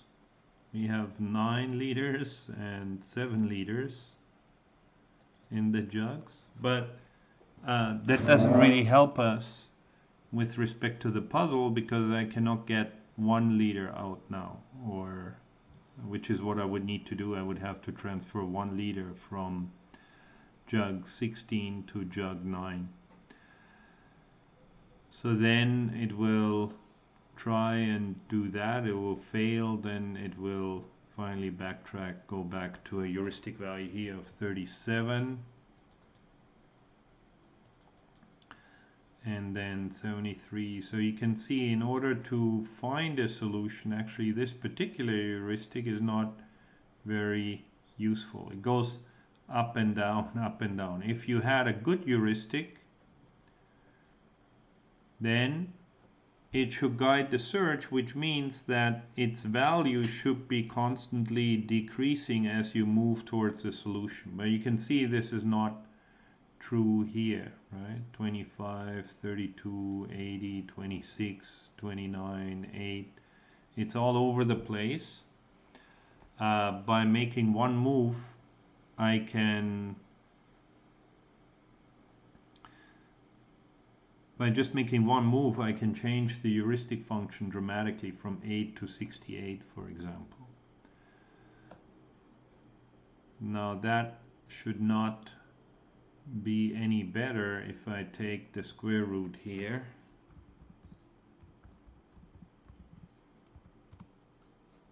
but just out of interest's sake, we can try that.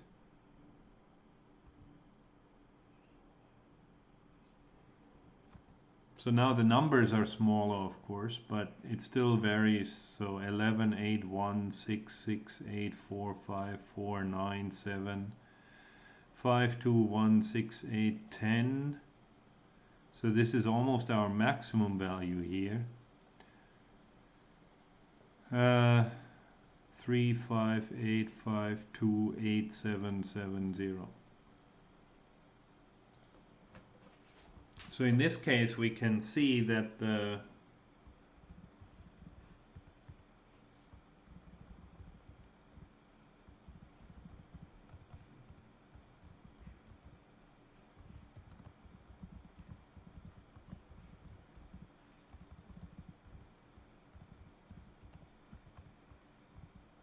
designing a good heuristic function is actually extremely important. It's a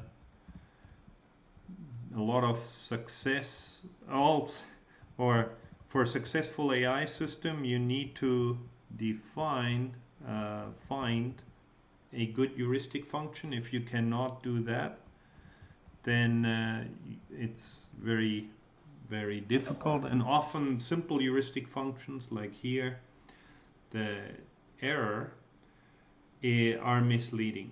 So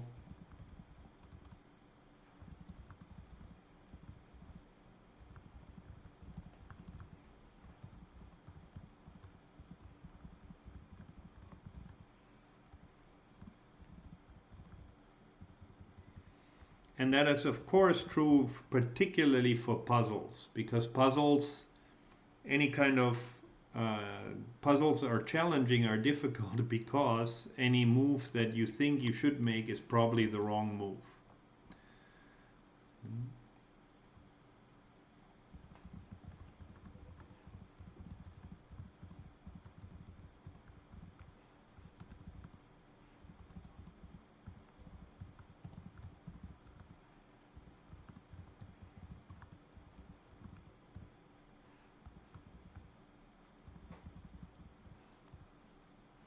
Because humans also use heuristics, right? We also try, when you're trying to solve that puzzle, you also think about which kind of moves would be better or worse. Then you suggest that naturally as the heuristic for your computer system, but in a puzzle, those human intuitions are often wrong. That's what makes them puzzles. So they're deliberately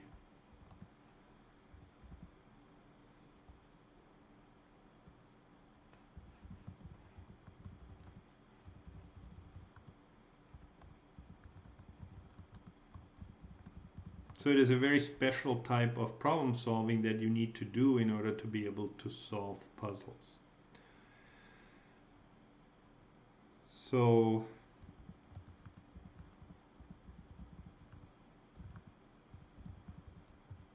just like we had the problem with the crossing the bridge in 17 minutes, again, what you think is the smart move turns out to be the wrong move in this particular puzzle.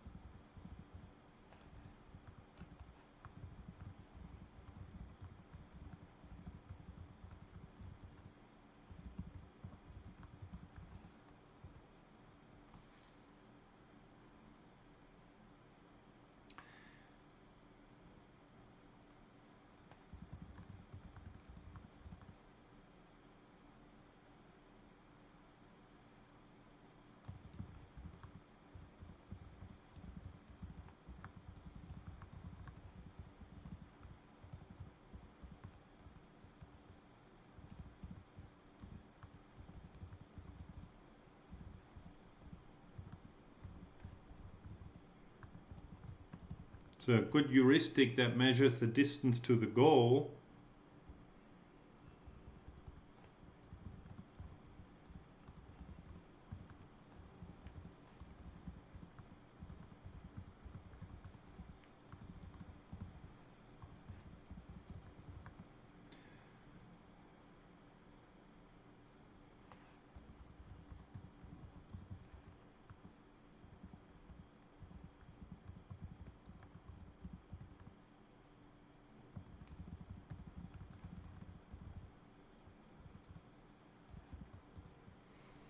Otherwise, that particular heuristic would be in error, right?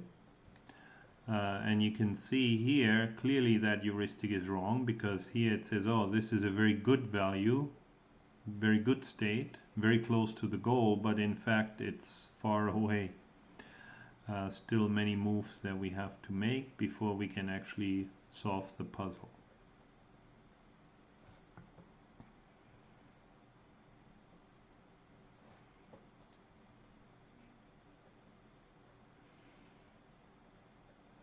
So we can do some fun things as well. We can run a experiment.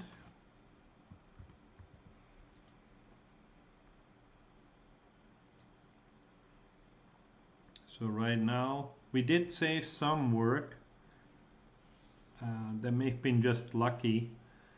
I may have to design different goal states and run different experiments to actually see if that heuristic is actually really good at all, or useful at all.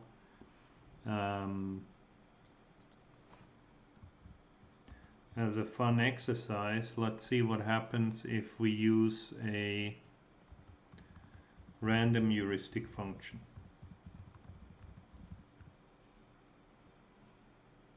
So now, instead of actually calculating something,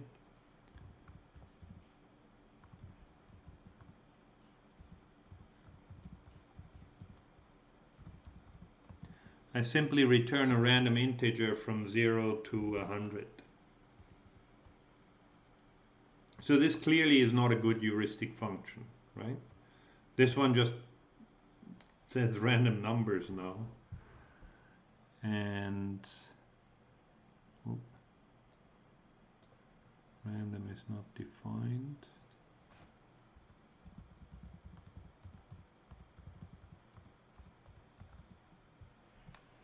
No, never something you would actually want to do.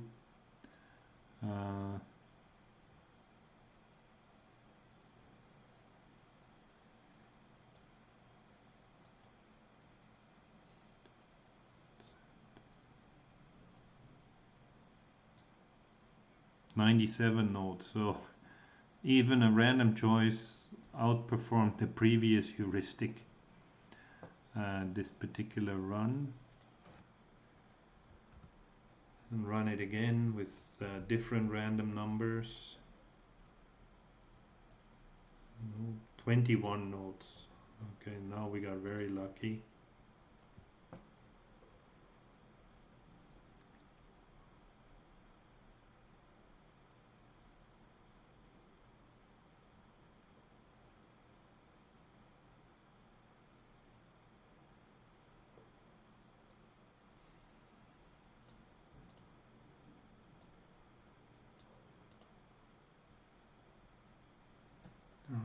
Oh, sorry.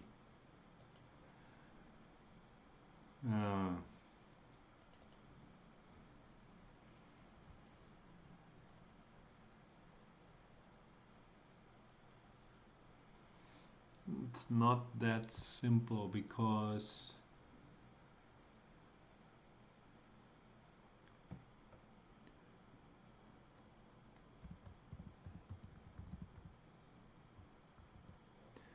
here when I searched, I used the random heuristic, but then when I printed it out, it would use the mean squared error heuristic. So that that's not correct. So now let's take this.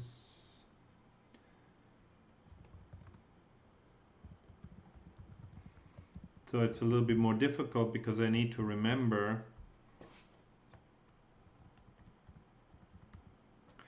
what heuristic values are assigned to the different states. So if the state is in H, then I return H of state. Else if state not in H,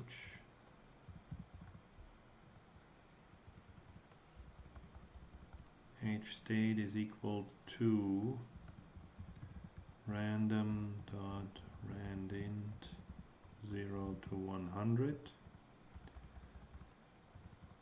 and then return H state.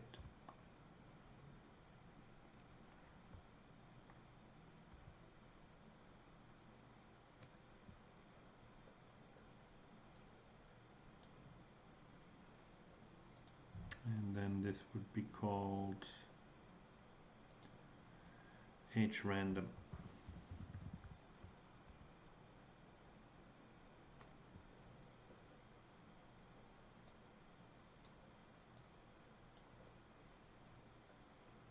Okay, so this one needs to be changed to a string, so I can hash it.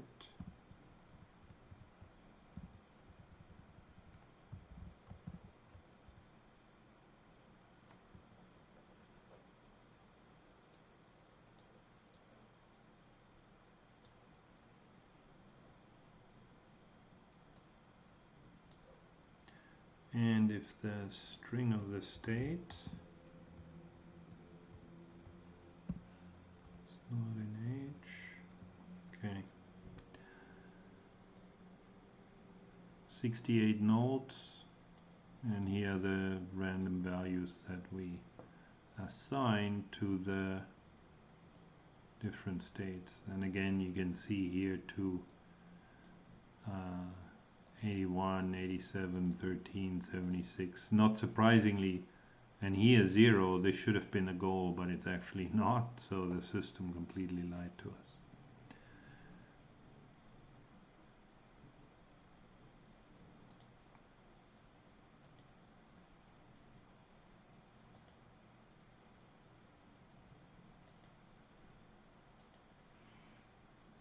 So to find a better heuristic function for the picture problem,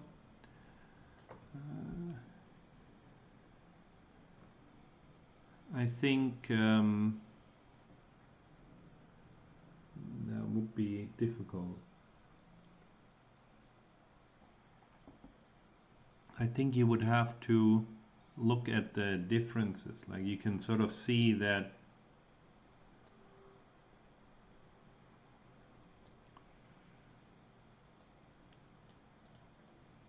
from a state like this,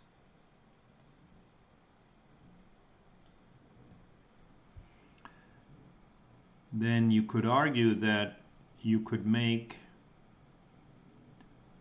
7, you could make 7 minus 5. So the idea would be to have the number of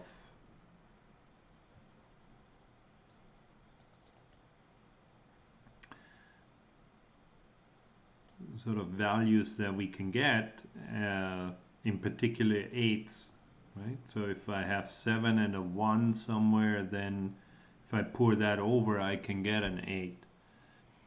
So maybe my heuristic should count how many, if I add these jugs together, how close I can be to getting the target location, target content 8. Even that would not be very simple then. But you would think that something like this, 11, 0, and 5, is further away from the solution probably than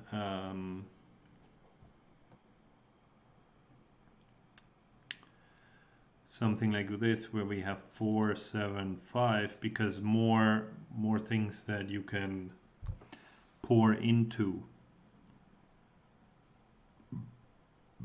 more different kind of values you can get from your jugs from your pouring.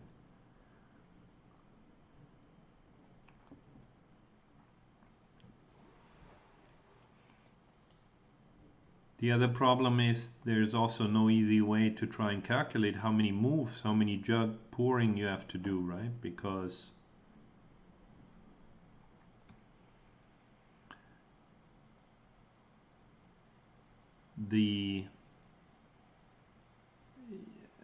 if you have 8 that are in the wrong place, but you can pour all 8 from jug 1 to jug 2, then the numbers will change very quickly. It's not like you can just take 1 liter and move it from one jug to the other jug.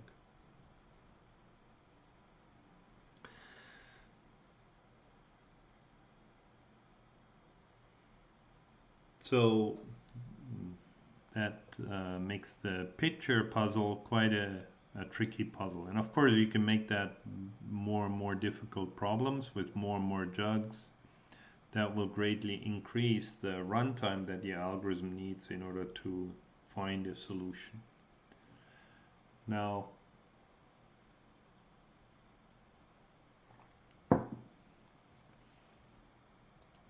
if we added the extra commands here for emptying a jug and filling a jug, then the search space would be much larger, and I don't think it would help us find the solution more easily. But we can try that.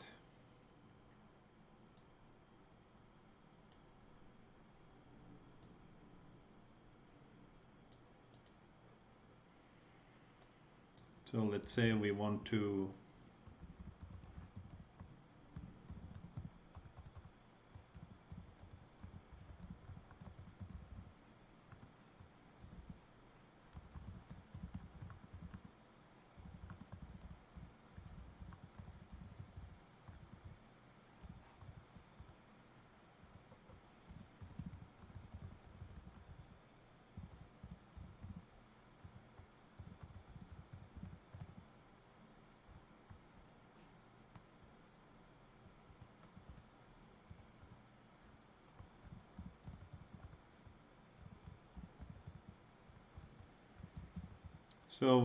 investigate if adding empty and fill commands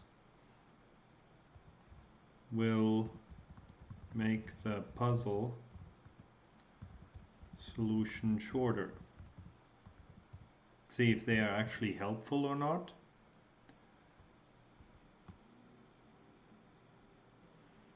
So that means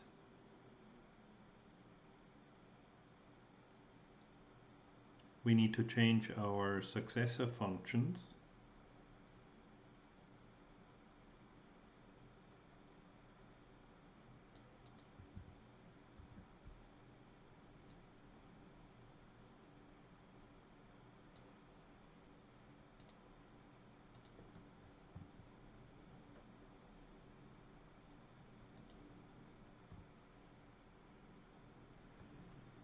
So now I need to change that. Here are all the pours.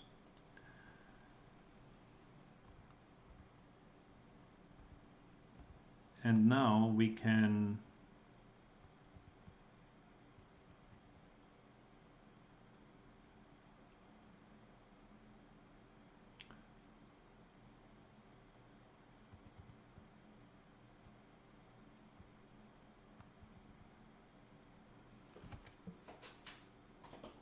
I can add 2 extra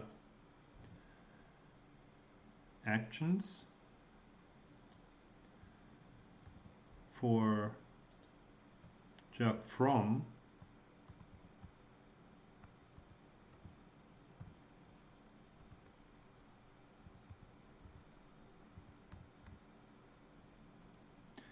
So now I want to empty it.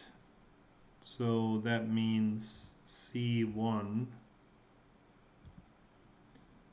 from Gust Online Lecturing Support said roll call, Send a direct message to Gust Online Lecturing Support with secret number 6733. You have 5 minutes. We can now append this one,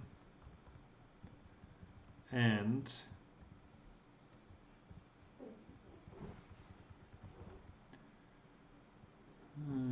we copy it, and then we can fill it.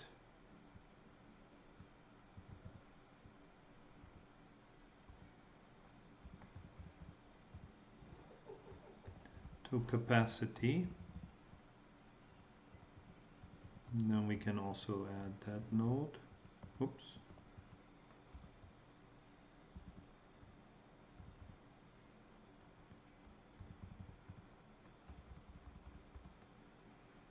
Right, so now we have an empty action.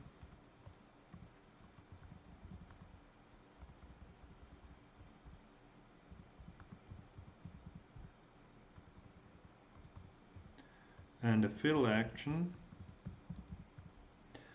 But now I want to do this if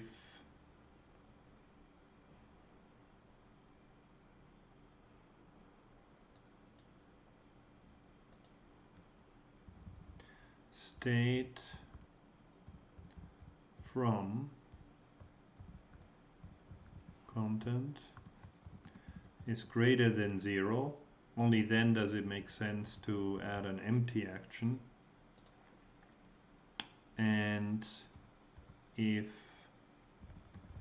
state from content is less than state from capacity. So that we're actually adding water. So if the first jug is 16 liters, then there's nothing we can add. I just keep adding that action. And then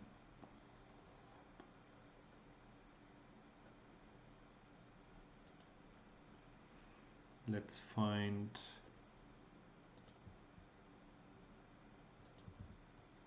breadth first search to see whether this will lead us to a faster solution, shorter solution. So here will be H, breadth first search, and second successors function.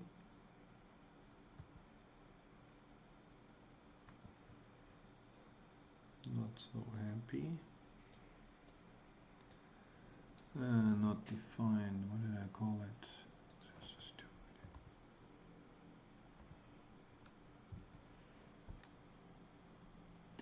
So now I couldn't find a solution with 10,000 with 1,000 nodes. So let's try 10,000. Oh. Okay, that's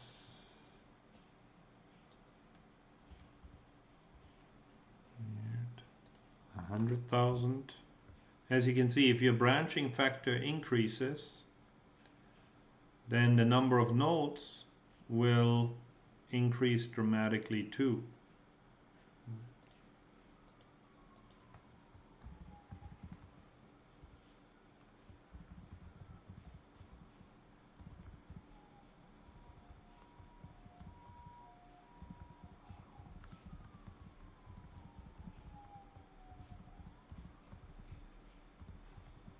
For this particular puzzle.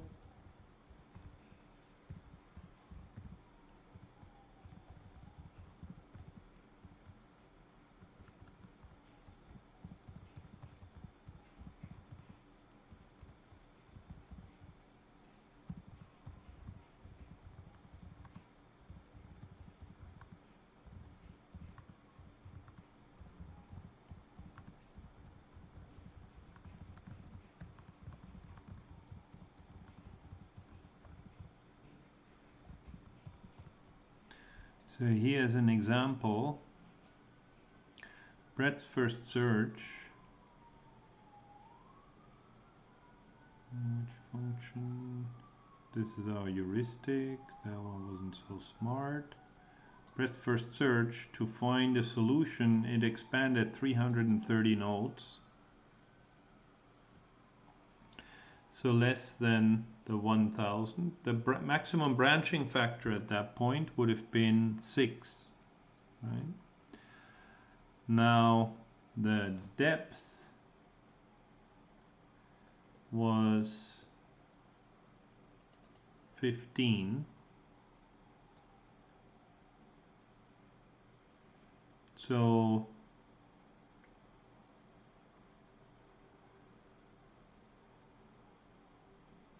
as a worst case estimate,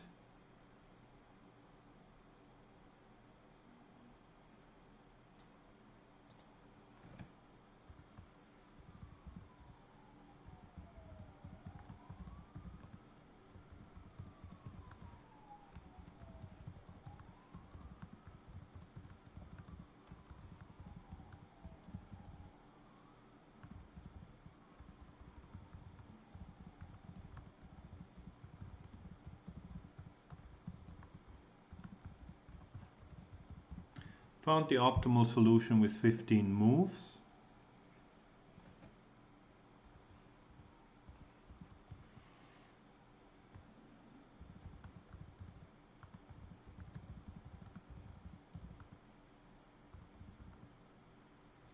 The maximum branching factor was 6 in that version.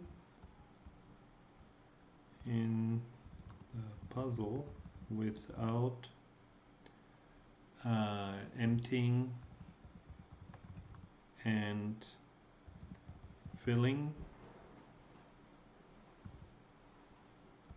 actions.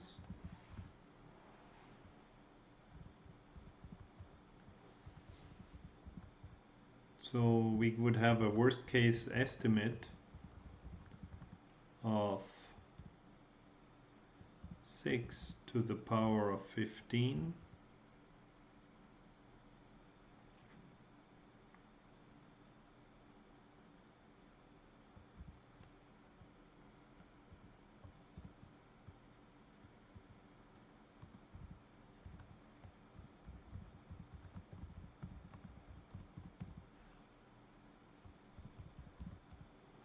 If we pick not this particular goal but a different one, then maybe we end up with a huge number like that.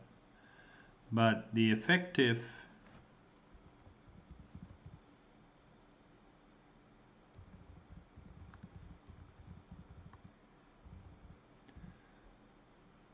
the average branching factor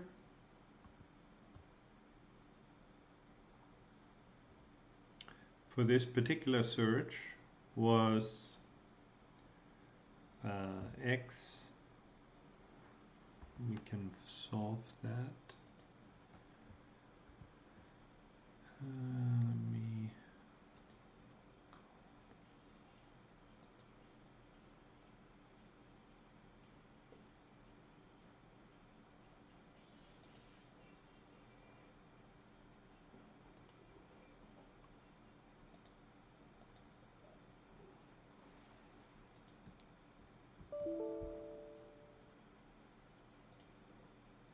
oh.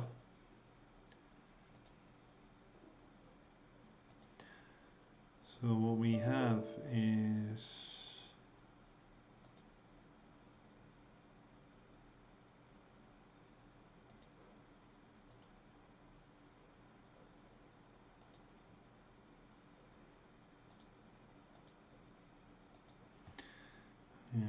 BA to the power of 15 is 330. So 15 times log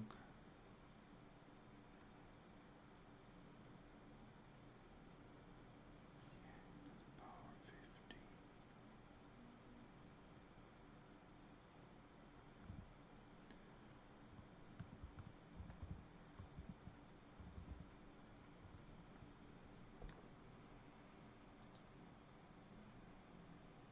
50. BA to the power of 15, yes. So that's 15 times log BA. So the average branching factor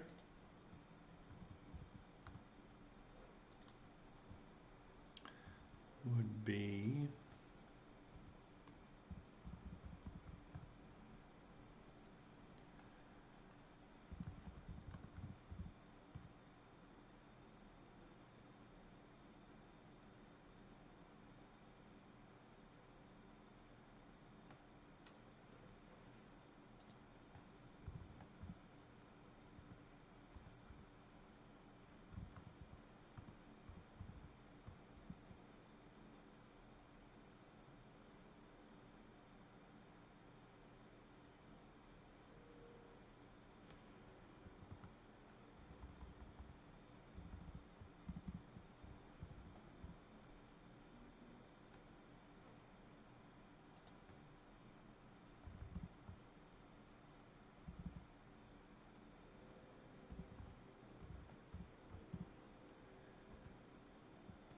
1.47.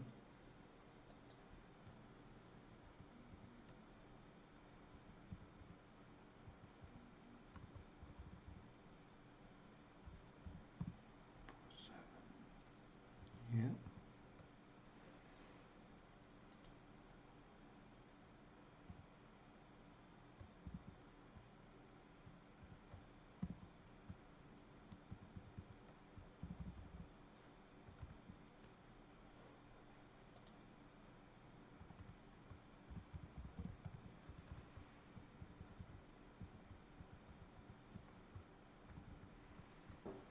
But the maximum branching factor was 6 plus, and now I have a possible another 6 actions, right? 3 empty actions, 3 fill actions.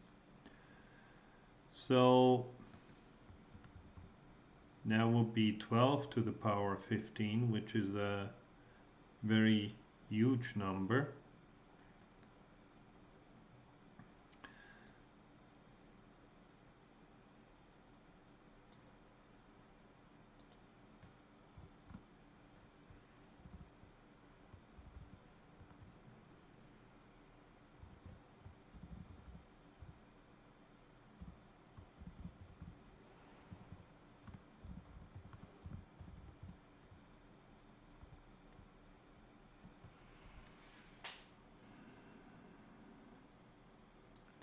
$32,000 times larger, right, for breadth first search. If we add these extra 6 actions. So now let's actually find a solution and then look for the average branching factor, the effective branching factor. So we add 10,000.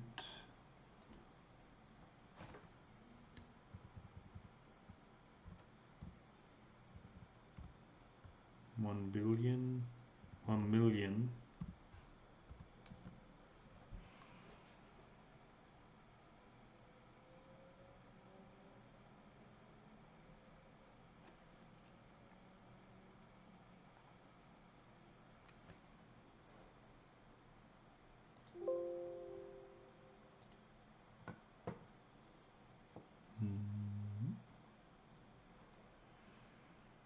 Let's just hope that this will finish eventually.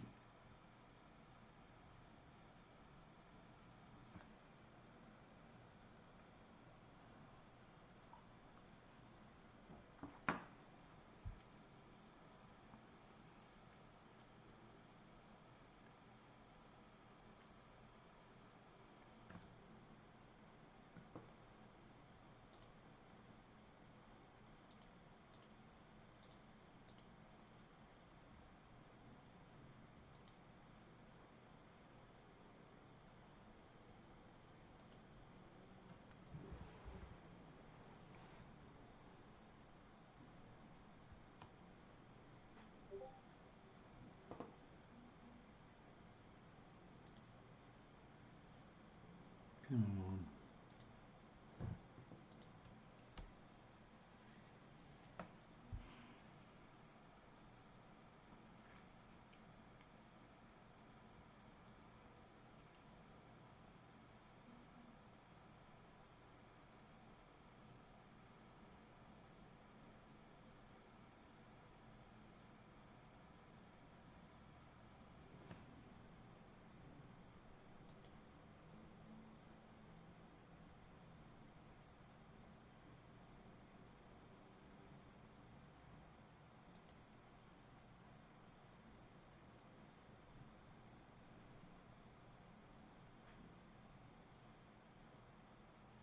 I use about a gigabyte of RAM, so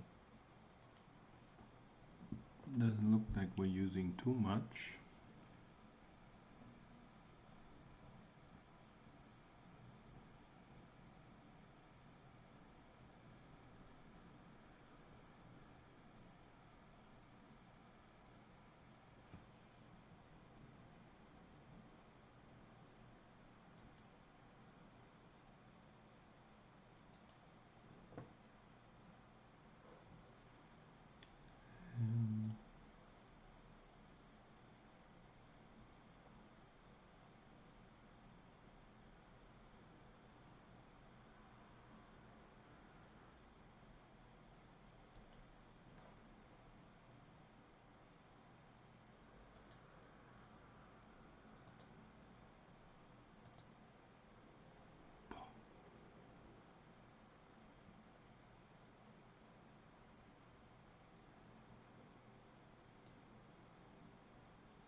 Where's our search? I'm afraid that we were a little bit too ambitious for Google's infrastructure. Looks like we're a little bit too slow to find the solution today.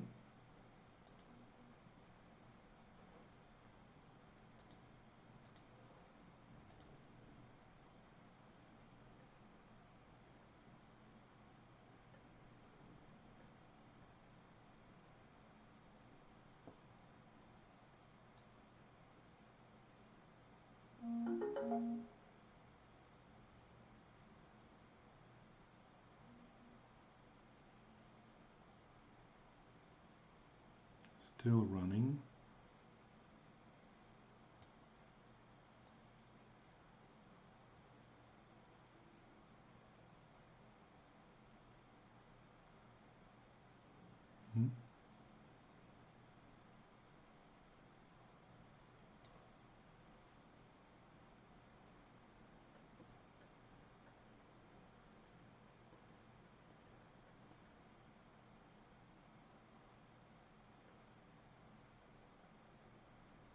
Didn't get a print now.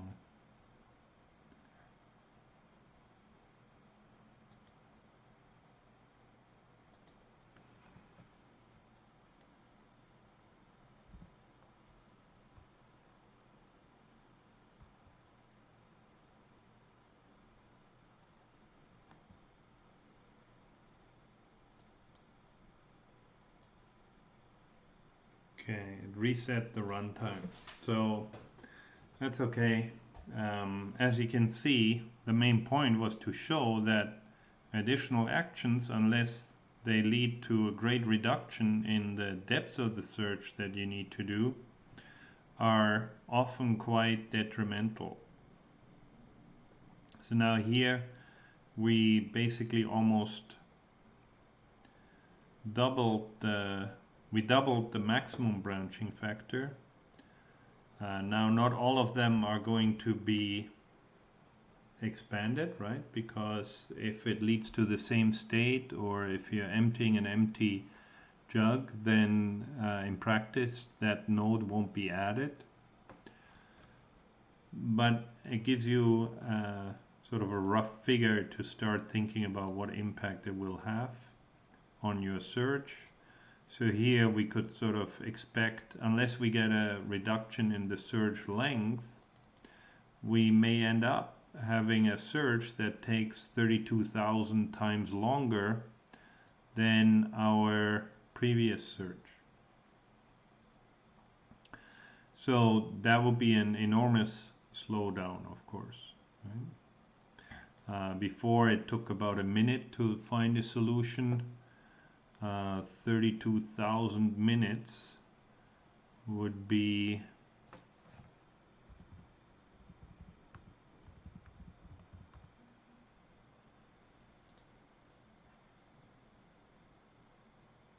$20 days.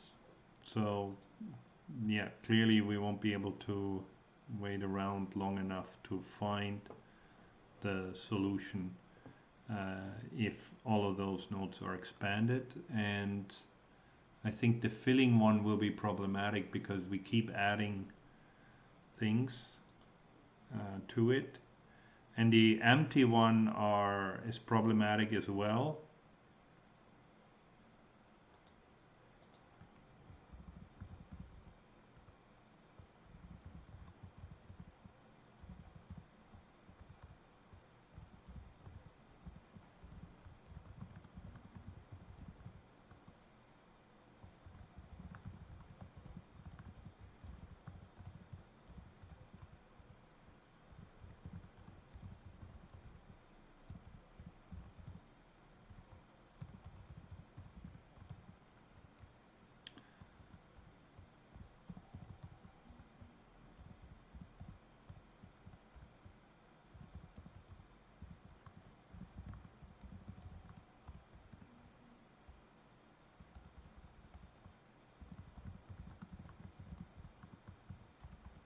When you think about it, right, impact of the fill action.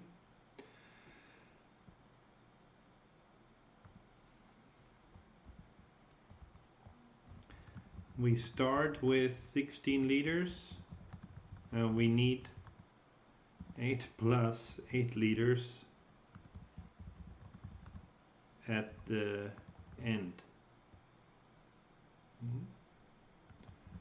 So if we ever empty a jug with water, then from then onwards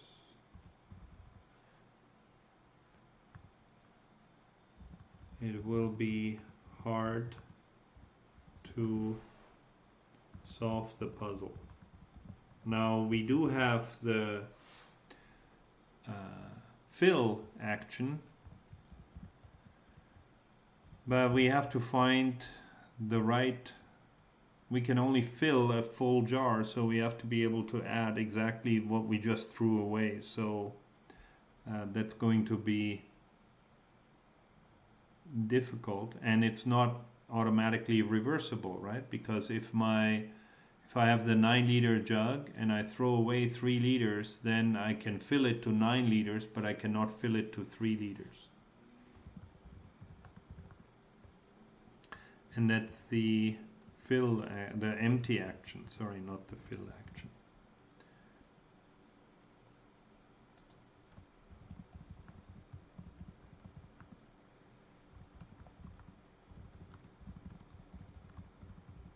We now have too much water, so then that will also cause problems, right? I need to be able to generate exactly the corresponding empty action. So adding those actions, the system has to figure out through lots of trial and errors that the only way to a solution is to have matching empty and fill actions. But most of those are hard to find, and it takes a long time for the system to go through all the different ways of pouring that too much water before it can find a matching action. So I think that's one of the main reasons why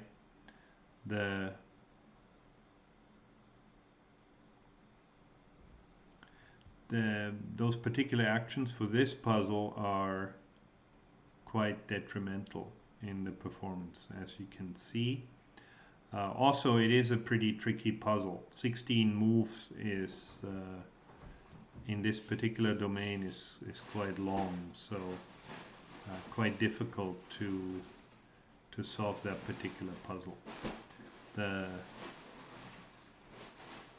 length is, I think, one of the longest picture puzzles that I know with 3 jugs. I think there's only so few you can do as far as different start sizes, capacities, and amount of water are concerned.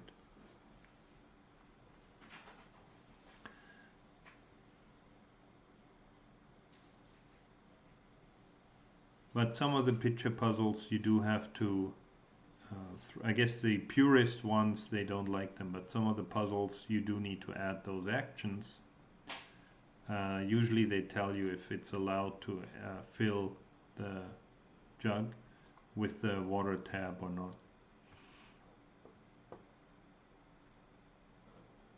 Okay, good. Then that's it for today. That finishes our investigation of the picture puzzle.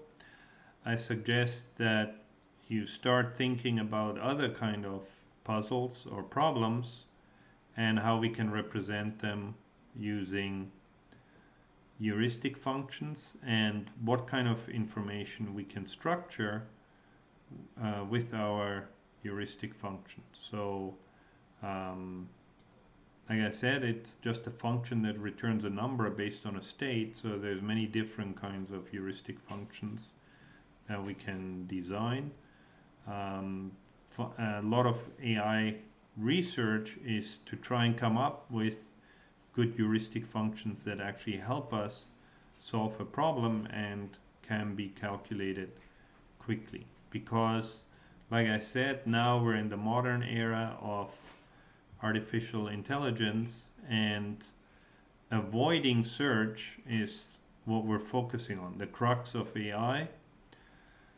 So heuristic functions are a powerful way to avoid search.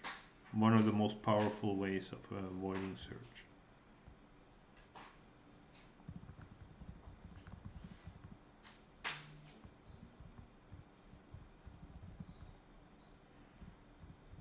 So avoiding search is the crux of AI. And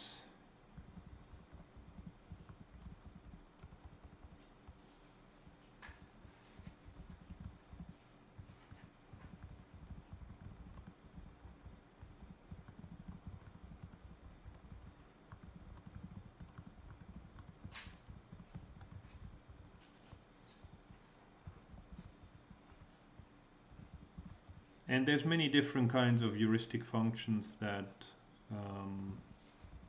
we can think of.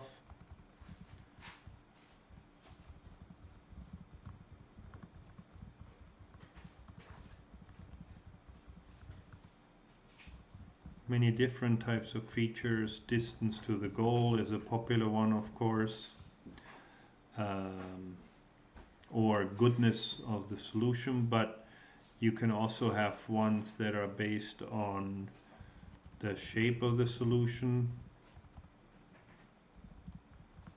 So for example, you want to pour, you do this pitcher problem, so you want to have different amounts of water in the different jugs so that you can do some pouring and generate other amounts of water. Or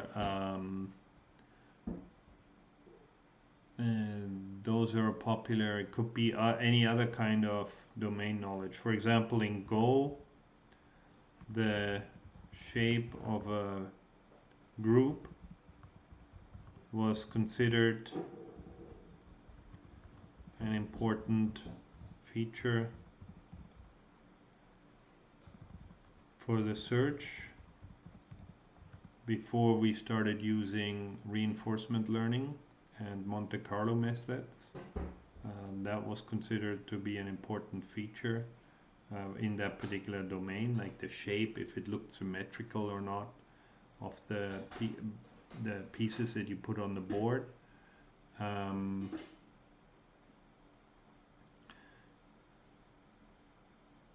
In many different ways. These heuristic domain functions, of course, are domain dependent.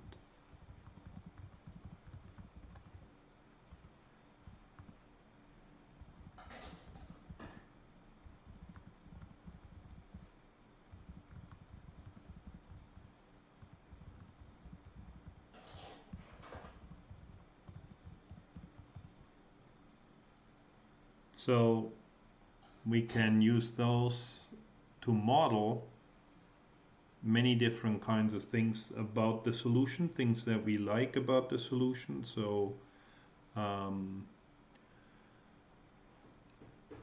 example, if you're trying to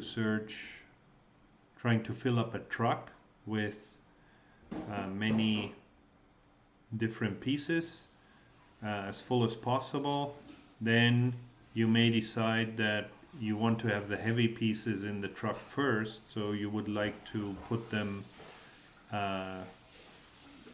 heavy objects into the truck first. Or you decide that for a search problem in logic you want to apply different numbers, like you're doing a cryptonumeric puzzle where you need to assign numbers to letters. You want to apply the numbers 4, 5, 6 first and then apply 9. All of that you can model in your heuristic function. So they're extremely versatile.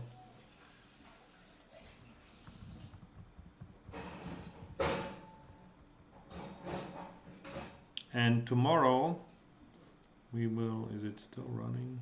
No. Should have.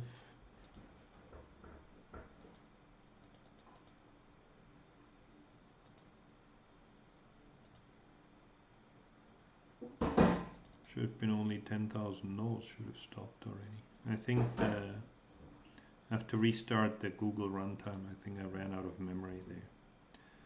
But okay, that's it for today. And I will see you tomorrow. Next class is tomorrow at 9 o'clock. See you then. Bye bye. Also, yep.